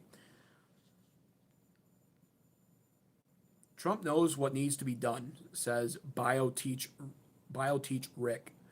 Mikey Clay says, ha ha ha, you're such an expert. Yes, I am, and you're welcome for this level of knowledge. You won't find this anywhere else. You should donate money right now. In fact, you should donate, I would say, at least $20 for this, Mike Curley. Pay your fucking tariff.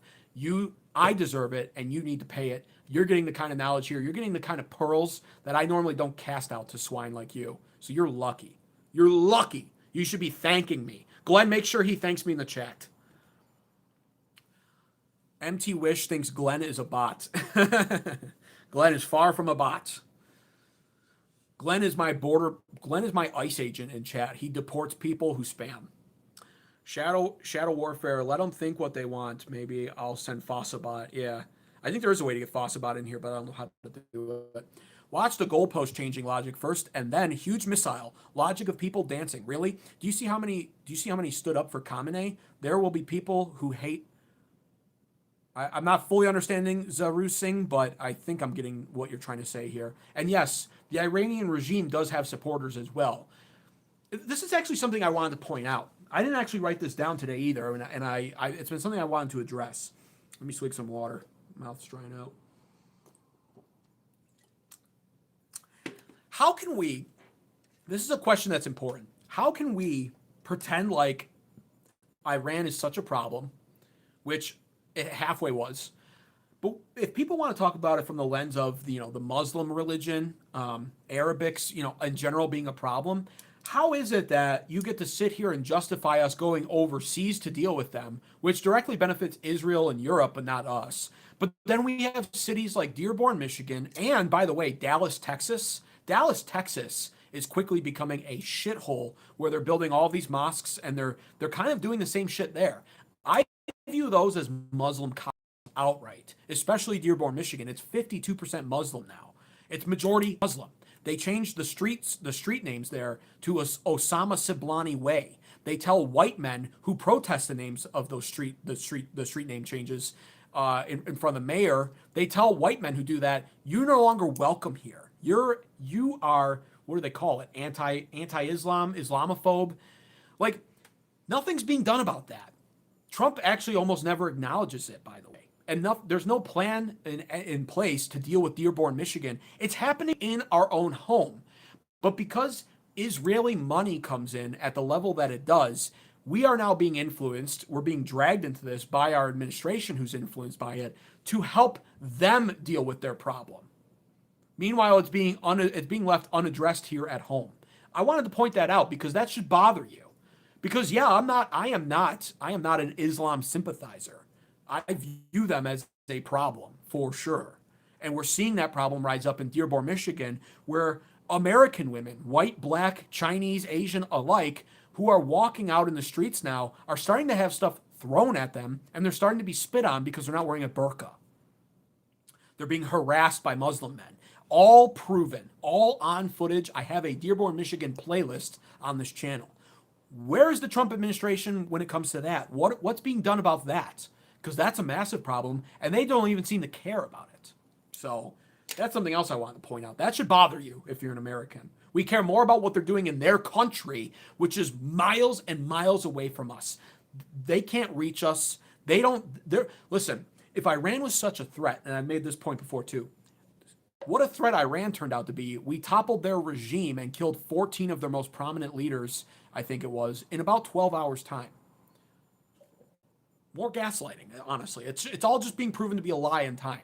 If we were able to topple them in 12 hours, essentially, and now we're prolonging it to 4 to 5 weeks to really make sure we destroy them, what kind of a threat were they, is the question now. Ask yourself that honestly, not through your biased political lens. Ask yourself that from a critical standpoint, a critical thinking lens. It's important. Aaron J. Vid says, Pauline Hanson, look her up, but she's ours. We are keeping her for the next election in Australia. She is the Trump of Australia. I will look her up, Aaron J. Vids. I will check her out. I'm becoming increasingly more curious about politics overseas, like in Britain, and I'll look up Pauline Hanson from Australia. Thank you for that. Current Eddie says, why do you think BRICS is not coming forward to help Iran? Because they're not as powerful as they're made out to be. Russia can't even take Ukraine. Their military is a paper tiger. And China probably is a threat to us, but they're not actually, BRICS is not as strong as they're made out to be. And so that's why they're sending strongly worded Pam Bondi letters to us over this. Shadow Warfare says, so Iran to foreign soil, Iran to where there's oil. I don't believe it's about oil, though. And I said this before, too. Not here on my channel, but on a phone call with a friend. If my gas prices are down to like 49 cents a gallon by this time next year, then maybe I'll shut up just a little bit more about this. I'll go from shouting about Iran regime change being foolish to just plainly stating it and moving on. Because if my gas prices are actually affected by this and I'm paying 49 cents a gallon, well, I guess I won't criticize it as much. It is about me at the end of the day, and it's about you in the chat too. It's about your interests, our interests as Americans, and what it does for us. But do you really think our gas prices will be 49 cents a gallon next year? No, because our gas prices are higher than ever, and we spent all of these decades in the Middle East war as it is. So is it about oil? Really? And if so, where are we benefiting from that? We're not. You're a loser, you puke, says Vancouver teacher. Vancouver. Imagine being so gay you live in Vancouver. Glenn says, Matt Walsh has a great take on this war. It's not America's place to worry about Iran's freedom. Agreed. That's been my stance the entire time as well. I saw the revolution breaking out at first with Iranians, and I thought, great, I hope they win. I hope they topple their government, that evil, disgusting regime. But it's their place to do that. We cannot continually step in with top-down regime change. It never works. I'm going to read some Charlie Kirk tweets a little bit. Charlie Kirk was against this as well. So Zaru Singh says, peace for the world, America, Iran, Israel, but don't talk bullshit, says Zaru Singh. I'm not sure what you mean, man. With English like that, you might need to be deported. Not from the stream, but if you're in our country and you can't speak English, it's time for you to go. You need to try to formulate your sentences a little bit better. Mike Curley says, ha ha ha, take the whole Middle East. Oh my gosh, you are so ignorant. I never said take the whole Middle East. I don't want us to have anything to do with the Middle East. You're the one that's ignorant if you can't comprehend what I'm saying here. War, what is it good for? Absolutely nothing. Yep.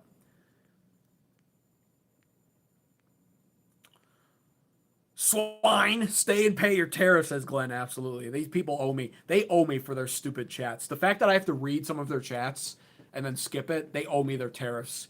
All of you in chat should be you should be paying your tariff of at least $2. Like, this is unbelievable that I have to read some of this stupidity. Chaos for You 728 says, Mike, is all you have slant? That's all they ever have, Chaos. Ad hominem attacks. It's because they can't actually contend with the argument. They're not logical. They're emotional subhuman beings. Their existence is dependent upon how they feel and what they're able to react to.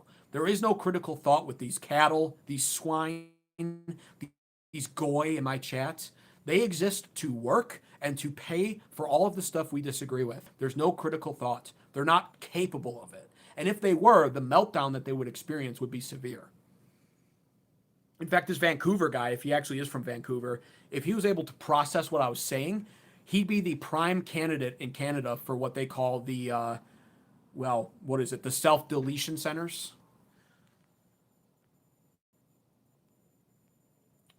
Vancouver, you are allowed your opinion. Thanks for tuning in. Yeah, Vancouver's fine. He's not spamming. So Chaos for You says, oh no, he lives with his mama. How dare he? I don't even live with my mom. That's the other thing. I was an early bird when I moved out of my parents' house. I moved out very young. I couldn't wait to live on my own. So stop everything. What is this? Another super chat came in from Shadow Warfare for $5. He's pulling some weight here, making up for the deadbeats in chat that won't pay their tariffs. He's just covered 2.5 tariffs fair. You plebs, you goy should be grateful for people like Shadow Warfare. He says, keep it up. Thank you, Shadow Warfare. I appreciate you. And back-to-back 2009 Lifeguard also paying and covering for one of the deadbeats in here. You guys don't need to be tariffed, but you're pulling your weight, and I appreciate it. Thank you so much for the $1.99 2009 Lifeguard. Tomorrow is a brand new day. I agree. Always. Always. We got to remain optimistic. Thank you so much, 2009 Lifeguard. Appreciate you. Stop everything. Yes, stop everything, Glenn. Vancouver probably voted for Trudeau. Yeah, no, without a doubt. Vancouver probably not only voted for Trudeau, but he probably like jerks off to the images of what's her name? That stupid singer, Katy Perry and Trudeau. He probably cried when he saw that. He's like, "Oh my God, I'm so happy for the greatest leader of Canada ever. Look at him slaying with that past her prime Katy Perry." He only had to wait until she was ran through and closing in on her 40s in order to be able to land her. God, what a beautiful couple they make. I hope that Trudeau gets reelected and they can rule Canada together. That's Vancouver for sure. What a bitch. All right. Let me get back on track here. Thank you guys for the super chat. Seriously, I really appreciate it. Yes, this is where I left off. So what is this war really about? And it is about Israel. It is. And there's no way around it. There's no way to see it otherwise. They are influencing our politics. They have their agenda laid out clearly for us to help them fulfill. And it is the greater Israel region. And this is my objective belief on this. They're entitled to pursue that goal, but they cannot continually use our money, our time, our focus, and most importantly, our American blood to do so. So that's my belief on that. The historical pattern from them, it's why we see the historical pattern, is the agenda. And basically it goes like this pattern. If we try the peace route with these countries, right, if we try to go the route of peace, they sabotage it.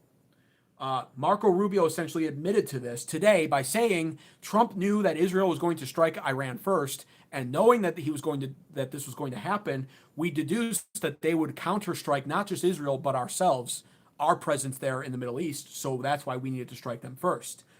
Israeli intelligence is always blown out of proportion.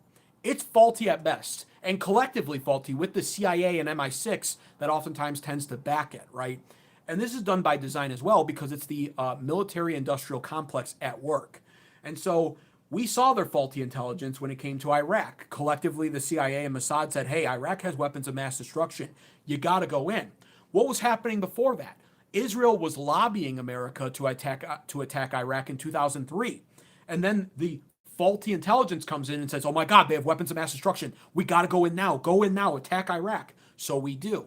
What happens? Americans' lives are lost. Iraq never had weapons of mass destruction. And Israel, surprise, surprise, doesn't lose a single life in the Iraq war. Right? We also see something similar like this unfold in Syria. Now, it's a little bit different in Syria. What Israel does in Syria is they endlessly strike Syria, stirring up the hornet's nest, and then telling us Syria's a big threat. Syria's a big threat. They despise us, and we go, okay, well, we'll deal with that the best we can. And so we continually see that.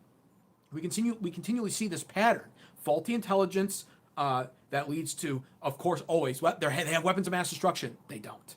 Now, did Iran have weapons of mass destruction? Very likely no. I guess we're never going to know. I'd be surprised if we ever found out the truth of that, right? But we were told the same thing about Iran now that we were told about Iraq then, and it turned out to be false. We send in troops. We're doing it now. Fast forward again. 4 lives already lost. It probably won't end with just 4 lives being lost. We'll see more people killed, unfortunately. And then Syria, we see the tactic of them, continually and perpetually striking these nations, sabotaging peace talks, stirring up the hornet's nest, and then basically claiming victim and calling on Big Brother, us, to go in and solve the problem for them. It keeps the region destabilized, and when it's destabilized, Israel, they benefit from that because their goal is expansion. And it's not an inappropriate goal for them to have objectively. But what's inappropriate is, and what's honestly disgusting at this point, is how they leverage it to get us involved. I'm tired of that as an American. If they want to expand, they can do so. It needs to be done on their dime with their blood. That's the bottom line here. And yeah, somebody was referencing Matt Walsh earlier. Well, Matt Walsh did have something to say about this that I found to be pretty accurate. Matt Walsh said, so far, we've heard that although we killed the whole Iranian regime, this was not a regime change war. And although we obliterated their nuclear program, we had to do so because of their nuclear program. And although Iran was not planning any attacks on the U.S., they also might have been, depending on who you ask. And although we are not fighting this war to free the Iranian people, they are now free or might be, depending on who seizes power. He's saying what I was saying. And we have no idea who that will be, which is true, by the way. This is a power vacuum. And regime change never works. It just doesn't work. Matt Walsh also said something fascinating here as well. Let me pull that up. Wow, he's actually going off right now. He's saying a lot. He says, Matt Walsh says, I can't take the gaslighting, guys. I really can't. Conservatives are now running around saying Iran has been waging war on us for 47 years. Okay, then why didn't any of you call for an attack on Iran at any point until now? Why didn't you make a case for Trump ending the war, not starting it, until precisely the moment when Trump did it? You and I both know that you are latching on to a talking point you never used until 45 seconds ago. So true. So true. Matt Walsh has been on point lately. Thomas Massey furthers the detriment that we're facing at this war by saying, this administration admits Israel dragged us into the Iran war that's already cost too many American lives, 4 of them at least so far, and billions of dollars so far. Before it's over, the price of gas, groceries, and virtually everything else is going to go up. The only winners in America are defense company shareholders. Big amen. The military-industrial complex strikes again. The banker class is the class that profits off of this. It's us, middle and lower class Americans, that suffer from this. Our money gets taken from us to fund this, and it goes right into the hands of the elites, the bankers, the military-industrial complex, and the defense company shareholders. Super true. Super true. And, I've been talking about James Fishback and how we need more candidates like him. I originally started off this channel being more of a Trump glazer and hating Thomas Massey. I called him a contrarian. I couldn't understand what he was doing. Now I understand. I would settle for more people like Thomas Massey, and I really want more people like James Fishback. We need that. I see more chats coming in. Let me catch up here. You're not wrong, Chaos. Hold on. Let me catch up. Or are you calling me out here, Chaos? I thought you were calling out. Hold on. Let's take a look.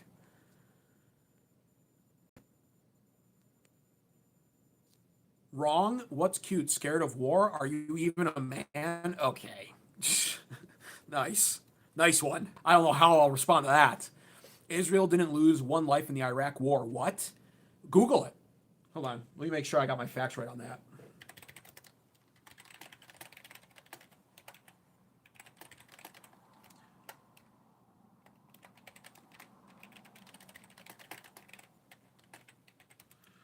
It's either their lives or their soldiers.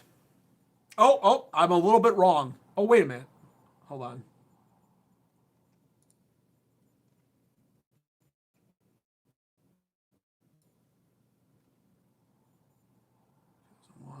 Why is it not showing yet? Well, hold on. Let's take a look. Here's some other stats here that it is showing. I'll find it though. I will fact check myself on it. Here's some other stuff that they're literally showing right now.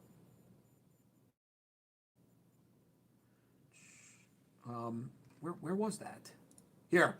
The 2014 Gaza War, 67 deaths for Israel. 2021 Israel-Palestine crisis, 1. Gaza War, yeah, it's... Hold on. Let me find this, though. I gotta be more specific. How many lives... How many soldiers did Israel lose in Iraq 2004? Yeah. How many soldiers did Israel lose in Iraq 2004? Based on available historical records of the Iraq War in 2004, there are no documented reports of Israel soldiers killed in action in Iraq.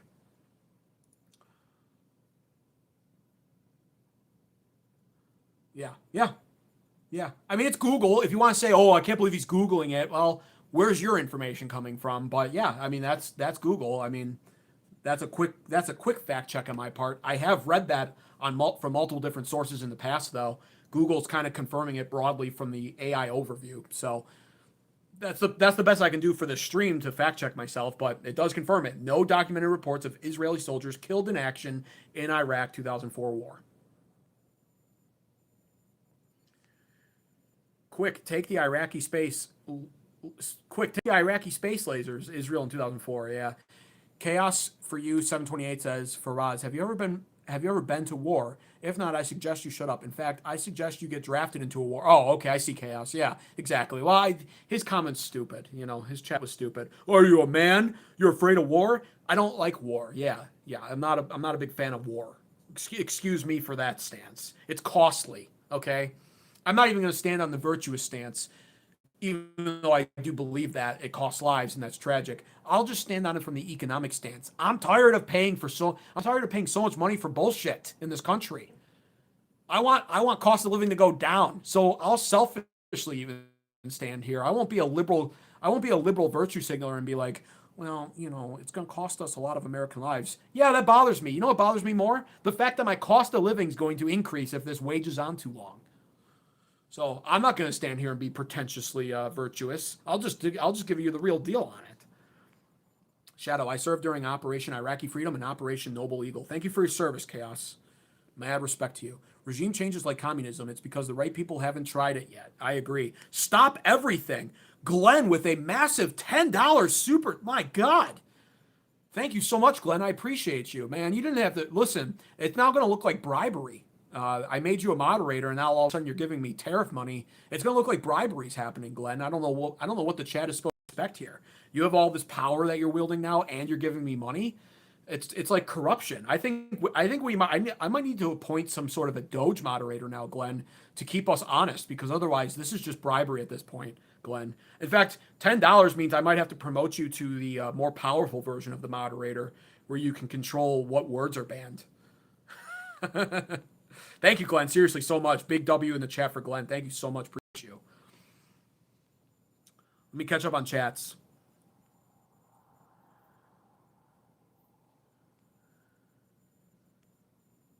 Shadow says, thank you, Chaos, for your service. You may have more firsthand experience with many of the moving parts concerning issues. That's true. Yeah, concerning pertaining the current conflict with Iran and with the war in Iraq. But that doesn't mean others can't have an opinion. I might have been missing something with Chaos, but regardless, Chaos, thank you for your service, and I think Chaos is coming at other people here. Sorry, bend the word, don't like it. People don't think people should be forced to go to war. I agree with that. I think the draft is only, I have controversial. I'm conflicted on the draft, for instance, but certainly this kind of a skirmish, I think, is just unnecessary. And what we're doing now, we have 4 Americans' lives that were lost when America was never at risk, in all honesty. I just don't buy it. I don't buy the intelligence that is stating that they were developing nuclear weapons again. I don't believe it. I just flat out don't believe it. I think it's faulty intelligence like Iraq all over again. And we know for a fact, if it's not the nuclear shit, that Iran was not a threat to us. Their missiles couldn't reach us. And they don't really have much of a military. They have a decent navy, which makes sense so that they can control the Strait of Hormuz and the Persian Gulf, etc. But they don't really have like this crazy air force that they could send our way, So I just believe that the lives lost are tragic and unnecessary, unfortunately. And Chaos as a soldier, I hate saying that about military men. It's like, I never want to downplay the sacrifice, but I'm going to say it honestly because I value the lives, It sucks to have to say that when military lives are lost. It's like, oh, they were lost in vain. But I do believe that. And I'm only saying that out of respect for our soldiers. You have disgusting pigs like Lindsey Graham, who's from North Carolina. Oh, South Carolina. Oh, my opinion's disregarded. He's from South Carolina, and he talks about the sacrifice of our soldiers, and he does so like it's like this World War II storming Normandy event. And he does so with like a smile on his face, excitedly. It's gross. It's honestly gross. I'm seeing Laura Loomer on X celebrating it too. Oh, the lives lost. What an amazing sacrifice. Fuck you. These are like soldiers' lives. These are our soldiers' lives being lost for no real reason.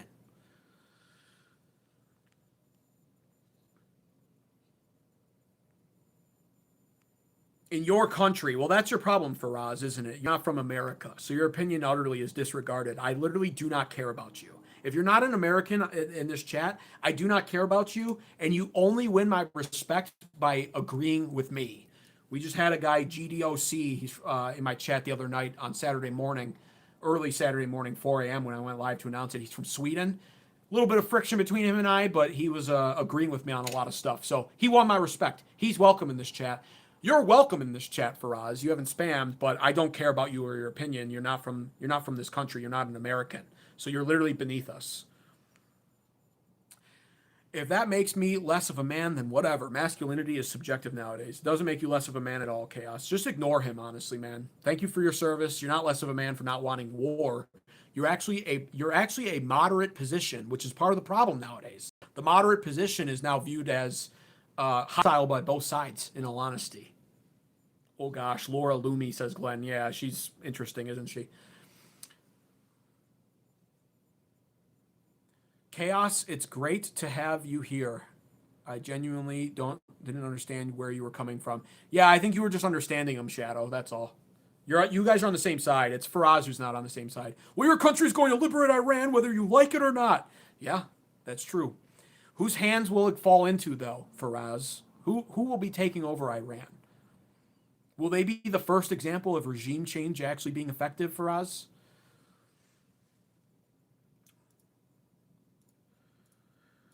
Charlie Kirk wanted to read his tweet here too, because Charlie Kirk on April 3rd of 2025 predicted all of this. He said, it's going unnoticed because so much other news is happening, but the war drums are beating again in Washington, D.C. The warmongers worry this is their last chance to get the white whale they've been chasing for 30 years, an all-out regime change war against Iran. They are worrying, and I've covered why at length on this channel, why they're worrying. It's because the support for Israel in this nation has been declining, and it's now declining within my own opinion as well. Right? I'm completely dissatisfied with what I'm seeing, and I've done all of this research now on a topic I was hesitant to talk about on this channel because I don't like talking on my ass, so I at least like to know the facts. That's why I did an APAC stream on Saturday. Then I went live Friday night, went live Saturday morning to cover this war, and immediately started doing research and studying history on this region. So I feel more informed now, and now I understand it even better, right? And I understand this is Israel's war, and they do influence our politics way too much. Bottom line. And they know this. They know that the young people see this, and they know that the support for Israel is declining rapidly, especially amongst the millennials, and then even worse so for Gen Z. So they do see, he's right. That's basically what it was boiling down to, and that's why it's all being done exponentially so, because or in an expedient fashion, because they know time is limited. This is the boomers' last gasp as a whole. The boomers' last gasp. I've covered that. Why Trump wants housing market prices higher. Why Trump wants the stock market to remain high, and he's so concerned with the stock market, right?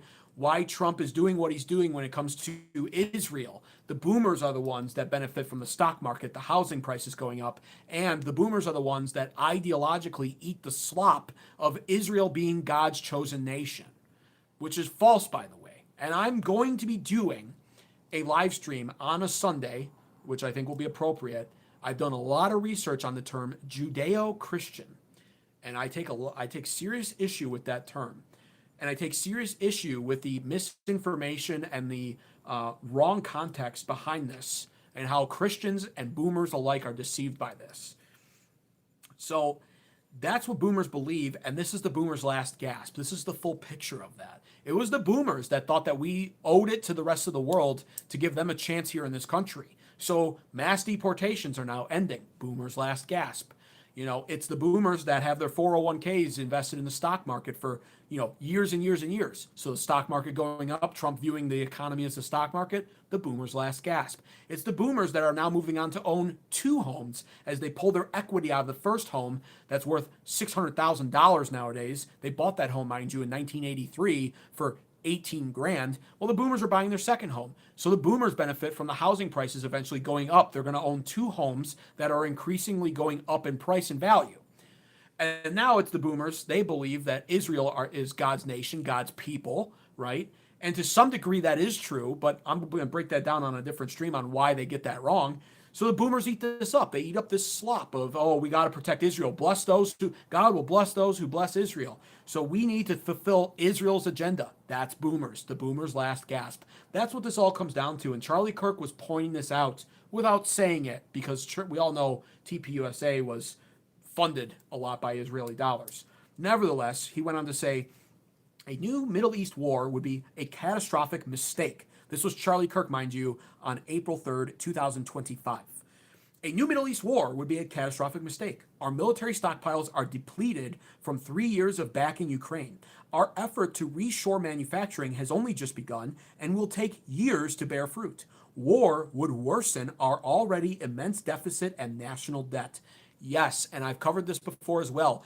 You have to understand something. Not only was the Iraq war waged off of faulty Israeli and CIA intelligence, but it also cost us lives, our blood, and our money. $2 trillion is what it cost us up front. Then we decided we need to go $6 trillion in debt total to be able to sustain that war. We're still paying off $6 trillion in debt to this day. If this turns into another war over in the Middle East, which it looks like it's going to have a good chance of doing, it's going to destroy us even more. Unlike 2004, where our economy was still somewhat better, we cannot sustain that anymore, in my opinion. We cannot leverage that amount of debt anymore. It will be insufferable for Americans if we have to. He goes on to say, Iran is larger than Iraq, Syria, and Afghanistan combined. A war would not be easy and could easily become a calamity. So he was saying this on April 3rd of 2025, Charlie Kirk. This is the guy, by the way, that MAGA especially hails as a martyr and that's like their guy, right? I was never a massive Charlie Kirk fan, but I agreed with most of his ideology, and I certainly agree with what he's saying here. Turns out he may have been quite the prophet. He was warning us all this last year about this. So I found that fascinating. I also found this fascinating too. Actually, wait, sorry, chats are coming in. Let me take a look at chat before I move on.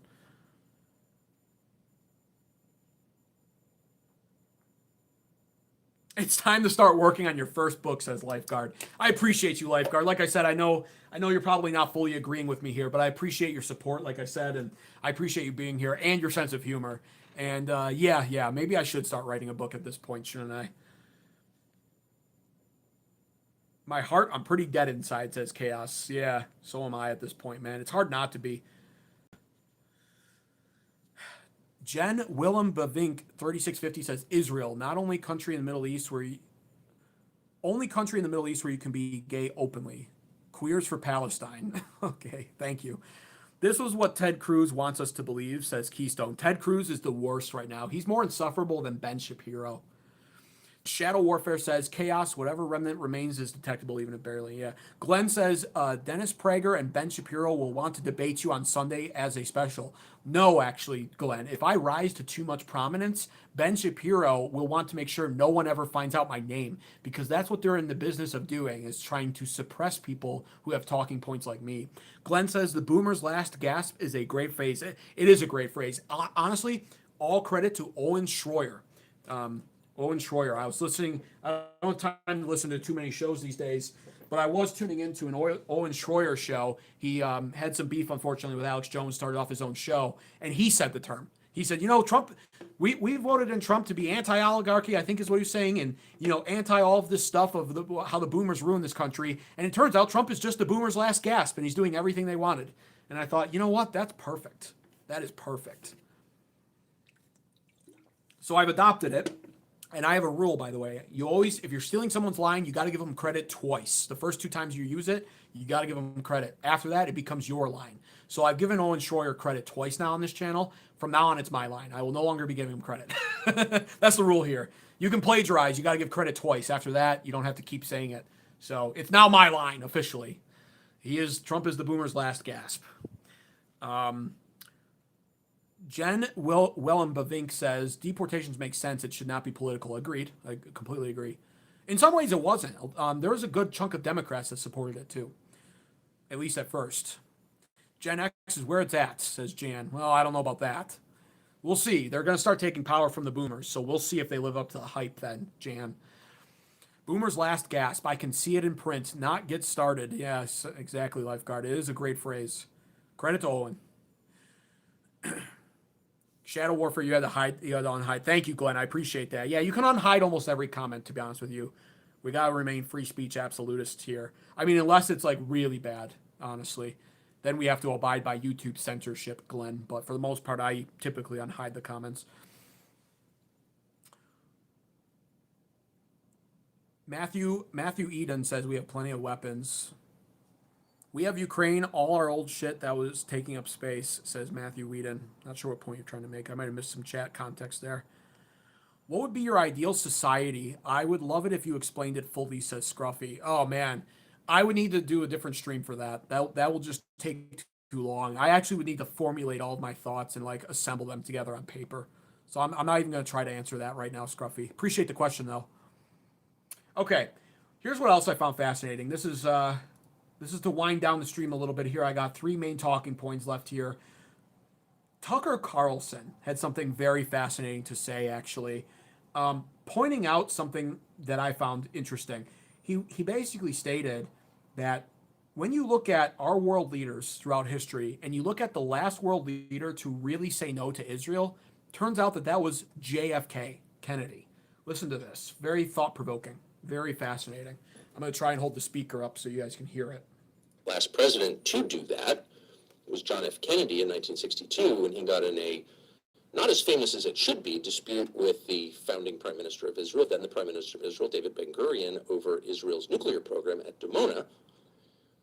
And then President Kennedy said, no, I don't believe in nuclear proliferation. This is one of the pillars of my administration, and you can't keep testing, and I'm demanding inspections. Interesting. Very fascinating. Thought-provoking, in all honesty. JFK, the last guy to really take a stand and say no to Israel. And what was his fate? Right? So perhaps going forward after that, you can understand why, at least in some regard, maybe, this is a conspiracy theory, of course, and I'll acknowledge that, but there's probably a chance that plays a part and a contributing factor beyond the money, beyond the very clear and obvious Epstein Island blackmail situation that was happening. Perhaps that plays a part of it as well. Maybe there's a reason why somebody like Dan Bongino, who was so openly in support of exposing the Epstein files, becomes deputy director of the FBI and then becomes a serial liar and basically winds up gaslighting us, leaving office as soon as possible, by the way, in under a year. And now his wife, for some reason, fears her safety, according to reports. Maybe there's something that we're missing here or not wanting to acknowledge is my main point in that, and bringing up Tucker Carlson there. I also wanted to say this. A Chuck Schumer tweet was put out today, 5 hours ago. He says, the American people want and need help affording everyday cost of living. Instead, Donald Trump has plunged us into another endless war, costing billions of taxpayer dollars and American lives. This is the problem. I retweeted this. By the way, am I able to even type in chat? I'm not even sure if I can.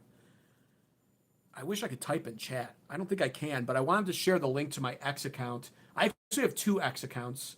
One of them is American Advocates Uncensored. You guys should go follow me on that one especially. And then my other one is just American Advocates. It's at American _Advo, ADVO. I retweeted this and I said, this is why Democrats will annihilate Republicans in midterms this year. I don't want them to. They don't deserve to, but they have figured out the correct messaging. Justice, the Epstein files, transparency, no wars, and cost of living. It really is that simple. And it really was such an easy task for the GOP to carry out with Trump as president. Yet they have failed miserably to achieve these goals, and the Democrats know it. Oh, thank you, Glenn. I appreciate the link there. Thank you so much. Yeah, if you're in chat and you're agreeing with me, click on that link in the chat from my moderator, Glenn. That'll lead you to my X account. Please go follow me there. Engagement's everything on X. And so I'm trying to grow on there as well. But I post a lot. I repost a lot on there. I share a lot of my thoughts throughout the day on there. So definitely go follow me there. Bottom line though, and the reason why I retweeted Chuck Schumer, not because I like Chuck Schumer is an imbecile, but because Chuck Schumer, what's revealed there to me, and many Democrats are echoing this messaging right now, is the Democrats have adapted their strategy and they're learning. And they've already figured out the core messaging needed to win elections. Because make no mistake about it, there's only one real core messaging point you ever need to discuss if you want to win elections in America, and it's from it's this discussion point of economic populism. All you really need to do to win an election in America is run as an economic populist. Come up with a plan, make sure the plan's coherent, tell Americans how you're going to both save them money and fix their cost of living crisis and make life more affordable for them. If you do that, you win. And we saw that, by the way, with Zohran Mamdani, who's the mayor of New York City, right? Socialist, outright socialist. All it took for him was to come on the scene and say, I'm going to freeze your rent, and I know housing prices are out of control. We're going to try and figure that out for you. That's all it took. The Republicans, on the other hand, they were talking about when the first time they were going to visit Israel was after being elected as New York City mayor. That was an actual question in the primaries, for the Democrat primaries. Zohran Mamdani was the only one who answered it correctly, by the way. He said, I'm not leaving New York City. I'm the mayor of New York City. I care about people of New York City. I want to fix New York City, so I would not travel to Israel. Every other candidate was like, this would be my second trip, actually, and I love kissing the wall there, and, whatever Israel wants, they'll get, and I'll definitely visit there ASAP. In fact, day one, I get elected as mayor, I'm flying to Israel. Fuck you. That's why Zohran Mamdani won. If I lived there, I would have never voted for him, by the way. I don't agree with any of his policies, and we're already seeing backlash from him being mayor. He's now talking about hiking up property taxes because, go figure, socialism doesn't work, and he's running out of funds. Nevertheless, he ran on economic populism, and he won. And the Republicans ran on bullshit. And now we're seeing it at a much larger scale with midterms looming. We are seeing the Democrats adapt to this strategy and adopt it outright. They understand that Trump botched the Epstein files release, majorly so. Meanwhile, Trump seems to be complicit in still trying to cover up as many of them as possible. The ones that are released have far too many redactions. They've openly exposed the victims there while redacting the names of people like Lex Wessner at first, where they had to be called out about it. They still haven't released all of them, and they completely botched it. Trump called it a hoax erroneously. His DOJ said there's nothing there to investigate or prosecute, and it's what we're getting publicly defies all of that. And it makes them look not only incompetent, but honestly evil and complicit in a cover-up, right? So there's that. Democrats have recognized that. Democrats are running on Epstein file transparency, and they're running on impeaching Trump and prosecuting this administration for not following congressional law when it comes to releasing the Epstein files. And I'll freely admit to you as a conservative, I am virtually at that point now where I would welcome that. I would welcome it, at least in the short term. Because many people, Pam Bondi, Dan Bongino, Kash Patel, they're incompetent fuckers, and they deserve to have their lives ruined. I want to see them prosecuted ruthlessly. They deserve to go to prison for this cover-up. How dare they all run on, well, not run, but they were appointed to these positions under the guise and promise of doing what they're refusing to do now. How dare they hide stuff from us? How dare they treat us like idiots? How dare they gaslight us and lie to us? It's corruption. And the Democrats have identified this, and they've identified the American people's desperate need for law and order and justice. And the sad reality is the Democrats will never provide law and order in this country. They are de facto anti-law and order based off of their policies. They'll open the borders. They'll flood this nation with illegal immigrants, many of whom will be violent criminal scum who will make conditions here in America, life conditions here, worse and make law and order worse. But all it's going to take is for them to promise it, to run on it. They will run on justice. And the American people are so starved of that it will work. And furthermore, they've identified how unpopular this is, especially with even most of Trump's MAGA base, let alone conservatives and especially independents, moderates, and libertarians. So now they're openly calling out Trump for going to war in Iran without really a reason to do so. They're bringing up the loss of American lives, and they're basically calling Trump a warmonger, and they're calling him out for violating his upfront, outright campaign promise of no new wars. This is Trump forfeiting his mandate. Make no mistake about it. He forfeited his mandate by doing this, and he violated outright his campaign promise. Now, all of a sudden, troops might be going in, right? Democrats have realized that. They're calling this out. And then they're realizing, in combination with this, that the cost of living is what's bothering Americans the most. And they realize this war will hike up the price of living in this country. So they're campaigning on literal perfection. Meanwhile, what do the Republicans currently have as a campaign strategy for the midterms this year? The only narrative that they have is eerily reminiscent of the losing narrative of the liberal left in 2024. Kamala Harris's campaign promise basically was, amongst a bunch of bullshit policies we knew wouldn't work or wouldn't be implemented, their strategy basically in 2024 was vote for us, vote for Kamala because she's not Donald Trump. It was that simple and it was that stupid, and it failed. Now, in comparison, in the midterms, where the Democrats are promising better cost of living, no new wars, Epstein files transparency, and justice, you have the Republicans saying, please vote for us, otherwise Donald Trump will be impeached. Simple and stupid, and it's going to fail. And so that's why I retweeted Chuck Schumer, because the Republicans are tone deaf, out of touch, and they've lost their way. And they're sacrificing their base in favor of Israel and in favor of a bunch of other stuff, by the way.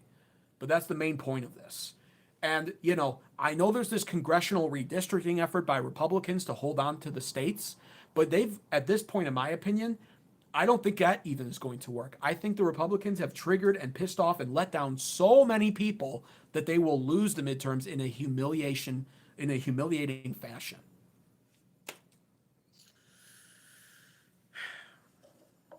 Yeah, true, Keystone. Kash Patel doesn't have any big boy pants that anyone wants to wear. Kash Patel's girlfriend wears the pants. That's why he goes on sappy podcasts where they discuss their relationship. It's like, dude, you're the director of the FBI. How about you get us some fucking justice? How about you start targeting with Pam Bondi the deep staters that we want arrested? No deep state arrests, by the way. We're over a year in now. No deep state arrests, but definitely a war. Turbo Christ says, has anyone looked up what MAGA means in Latin? No, I haven't. MAGA is an acronym, so no matter what it means in Latin, it's an acronym. It sounds like you're a Democrat, says Joda Poe. You've been in this chat before, Joda Poe, and I'm pretty sure I've already told you I'm not. I am a social and fiscal conservative to the utmost max. I want mass deportations to continue happening. Trump has backed down from those. I want us to not only be deporting people at a mass scale, I believe we should be revoking citizenships here and deporting those people too. Okay? I am for border security. I am for the free market and true capitalism, not crony capitalism, right?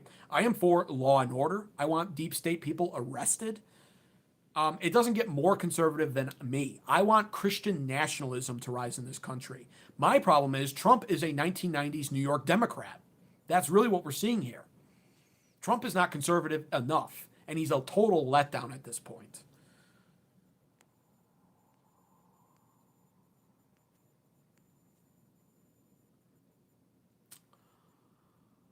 Olivia Colo says, no, he said there's a choice up to Hochul whether or not. No, the choice is up to Mamdani. The choice is up to Mamdani. He doesn't have to raise property taxes. Don't buy into the socialist gaslighting there. The reason why he feels he needs to do that is because he's trying to fulfill a socialist agenda there. It's not going to work. And like any true socialism, he overpromises and then not only underdelivers, but he'll actually have to go against his promises too, and he'll have to start taking your money, because that's what socialism is. It takes your money, basically.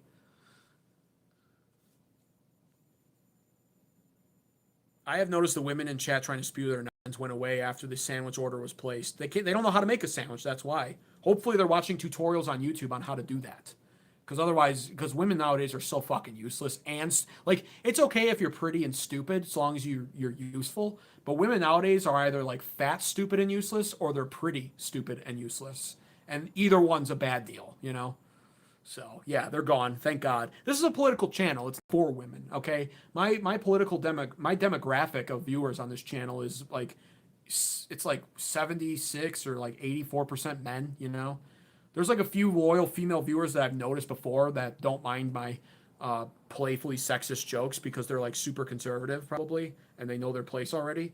But for the most part, yeah, I drive them out of here as quick as possible because I can't tolerate stupidity, you know? Like, this is 2026. It's time for women to shut the fuck up, honestly. I'm just so over them and their stupid opinions. Like, it's so ridiculous. They're in large part the reason why we're in the mess that we're in. You know, the topic of this stream has nothing to do really with feminism, but if you look at all of our domestic issues, it's like globalism, feminism, liberal ideology. That's the hierarchy, or that's the trio, the Venn diagram of all of our issues, you know. Feminism's like the weapon of liberal ideology, and liberal ideology exists to fulfill the globalist agenda. You know, it's very simple. Definitely not conservative enough. He bailed out many. Yep, I said that, and I agree, NFL Guru. 100% not nearly conservative enough. Sounds like you want a great purge, says Scruffy. It doesn't even need to be a purge. You're saying that more from like a lethal standpoint. But we do need to just get rid of these people in our country. Mass deportations need to happen for the benefit of Americans. It's just too costly up front. It will tank our GDP, and this administration doesn't want to deal with that. And now with midterms on the line, they don't want to deal with possibly losing the House. There's been like 3 USA deaths and a few injured compared to the hundreds of enemy fighters slain. I don't care about the ratio. 1 USA death is too much. This war is not about America. This war serves Israel's interests. It should be Israel deaths that are occurring right now, and it should be Israel and NATO fighting this war for us. Europe, the European Union, Europe's the one at risk. They were the ones at risk from the Iranian ballistic missiles. Where the fuck are they? You have Ursula von der Leyen on Twitter basically giving a cop-out statement about how, they're not fully supporting this, but they recognize Iran's a problem. Fuck you. Get involved. Their country's the one at risk, not America. We're safe from Iran. They didn't have nuclear power, and their missiles can't reach us, and they don't have an air force. They barely even know how to fly planes over there. So we weren't even at risk. Now it's American lives dying once again, which is why I pointed out that Iraq war stat. We lost lives in the Iraq war. Israel didn't. Not a single one. Trump did say he respects women more than men. Yeah, well, Trump's had a weakness for women. They brag about his cabinet being the most female-fueled cabinet of all time. And it's like, gee, how's that working out for everyone? Really, how's that working out? We just saw Pam Bondi go to talk about law and order and the DOJ and the Epstein files, and she goes, well, the Dow Jones is at 50,000, so I don't know why you're talking about this. It's like, gee, bitch, I don't know. Maybe because you're the Attorney General? You're not the Secretary of Commerce or of Treasury? So why are you talking about the stock market? Because it's female deflection. They don't belong in our politics, women, overall.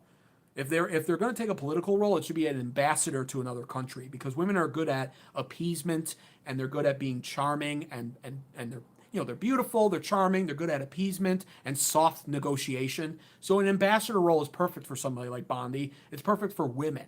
And you still need some men at the top, by the way, to make sure that they don't get fully taken advantage of. You need something firm still. But as ambassadors, yes. As attorney generals charged with seeking out and investigating and prosecuting deep state members and putting your life at risk by doing so, no, they don't have the courage for it. And we're seeing that unfold with over a year of inaction by Pam Bondi. Or even worse, the other ones. I mean, let's name any woman's name in this administration. Maybe the best case scenario is Tulsi Gabbard. And I have a feeling Tulsi's going to be exiting this administration soon, because she's actually somewhat serious, and this administration isn't.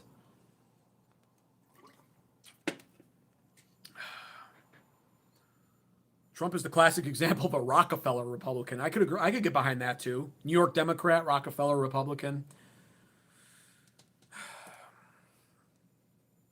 Feminism did a bang-up job at ruining women today. That is for sure. And of society. What has NATO done? Nothing, Glenn. Nothing. They do nothing. They make strong statements, and they denounce everyone. And every chance they get, they stab us in the back on the global stage. It's gross. For Google's sakes. I come here and it's medicine. I don't like it, but it's the fucking truth. You can't criticize them. Yeah, you talking Israel or NATO? Probably Israel, and yeah, you're not supposed to, I guess. Some Israelis have died, I bet, too. Well, now they have, because they've been on the receiving end of Iranian missile strikes, and some of those missiles do land. The Iron Dome's a pretty amazing piece of technology, but it doesn't stop all of them. For another stream, imagine Hillary as POTUS. Yeah, she's retired. She's done. All right, guys. Let me see if I had anything else I want to say. I don't think I did. Yeah, that's going to be about it. I appreciate all of you guys, especially my super chatters. Thank you so much. You guys are helping me build something here, honestly, that I really appreciate. It's just always a shame that it has to be the chatters I actually like that are the ones giving their money to me. If I could have it my way, if I could snap my fingers and become a dictator here on YouTube, I would force all of the goy, all of the swine, all of the cows, all of the imbeciles in my chat to pay $2 tariffs. And maybe up to $10 tariffs, depending on how stupid they got. But unfortunately, it doesn't work that way. So I appreciate my super chatters. I appreciate all of my regular chatters, all my viewers. Be sure to subscribe right now to American Advocates if you haven't already. And make sure post notifications are turned on when you do, so you're always notified every single time I go live. Also, be sure to double tap your screens if you haven't already to like the stream.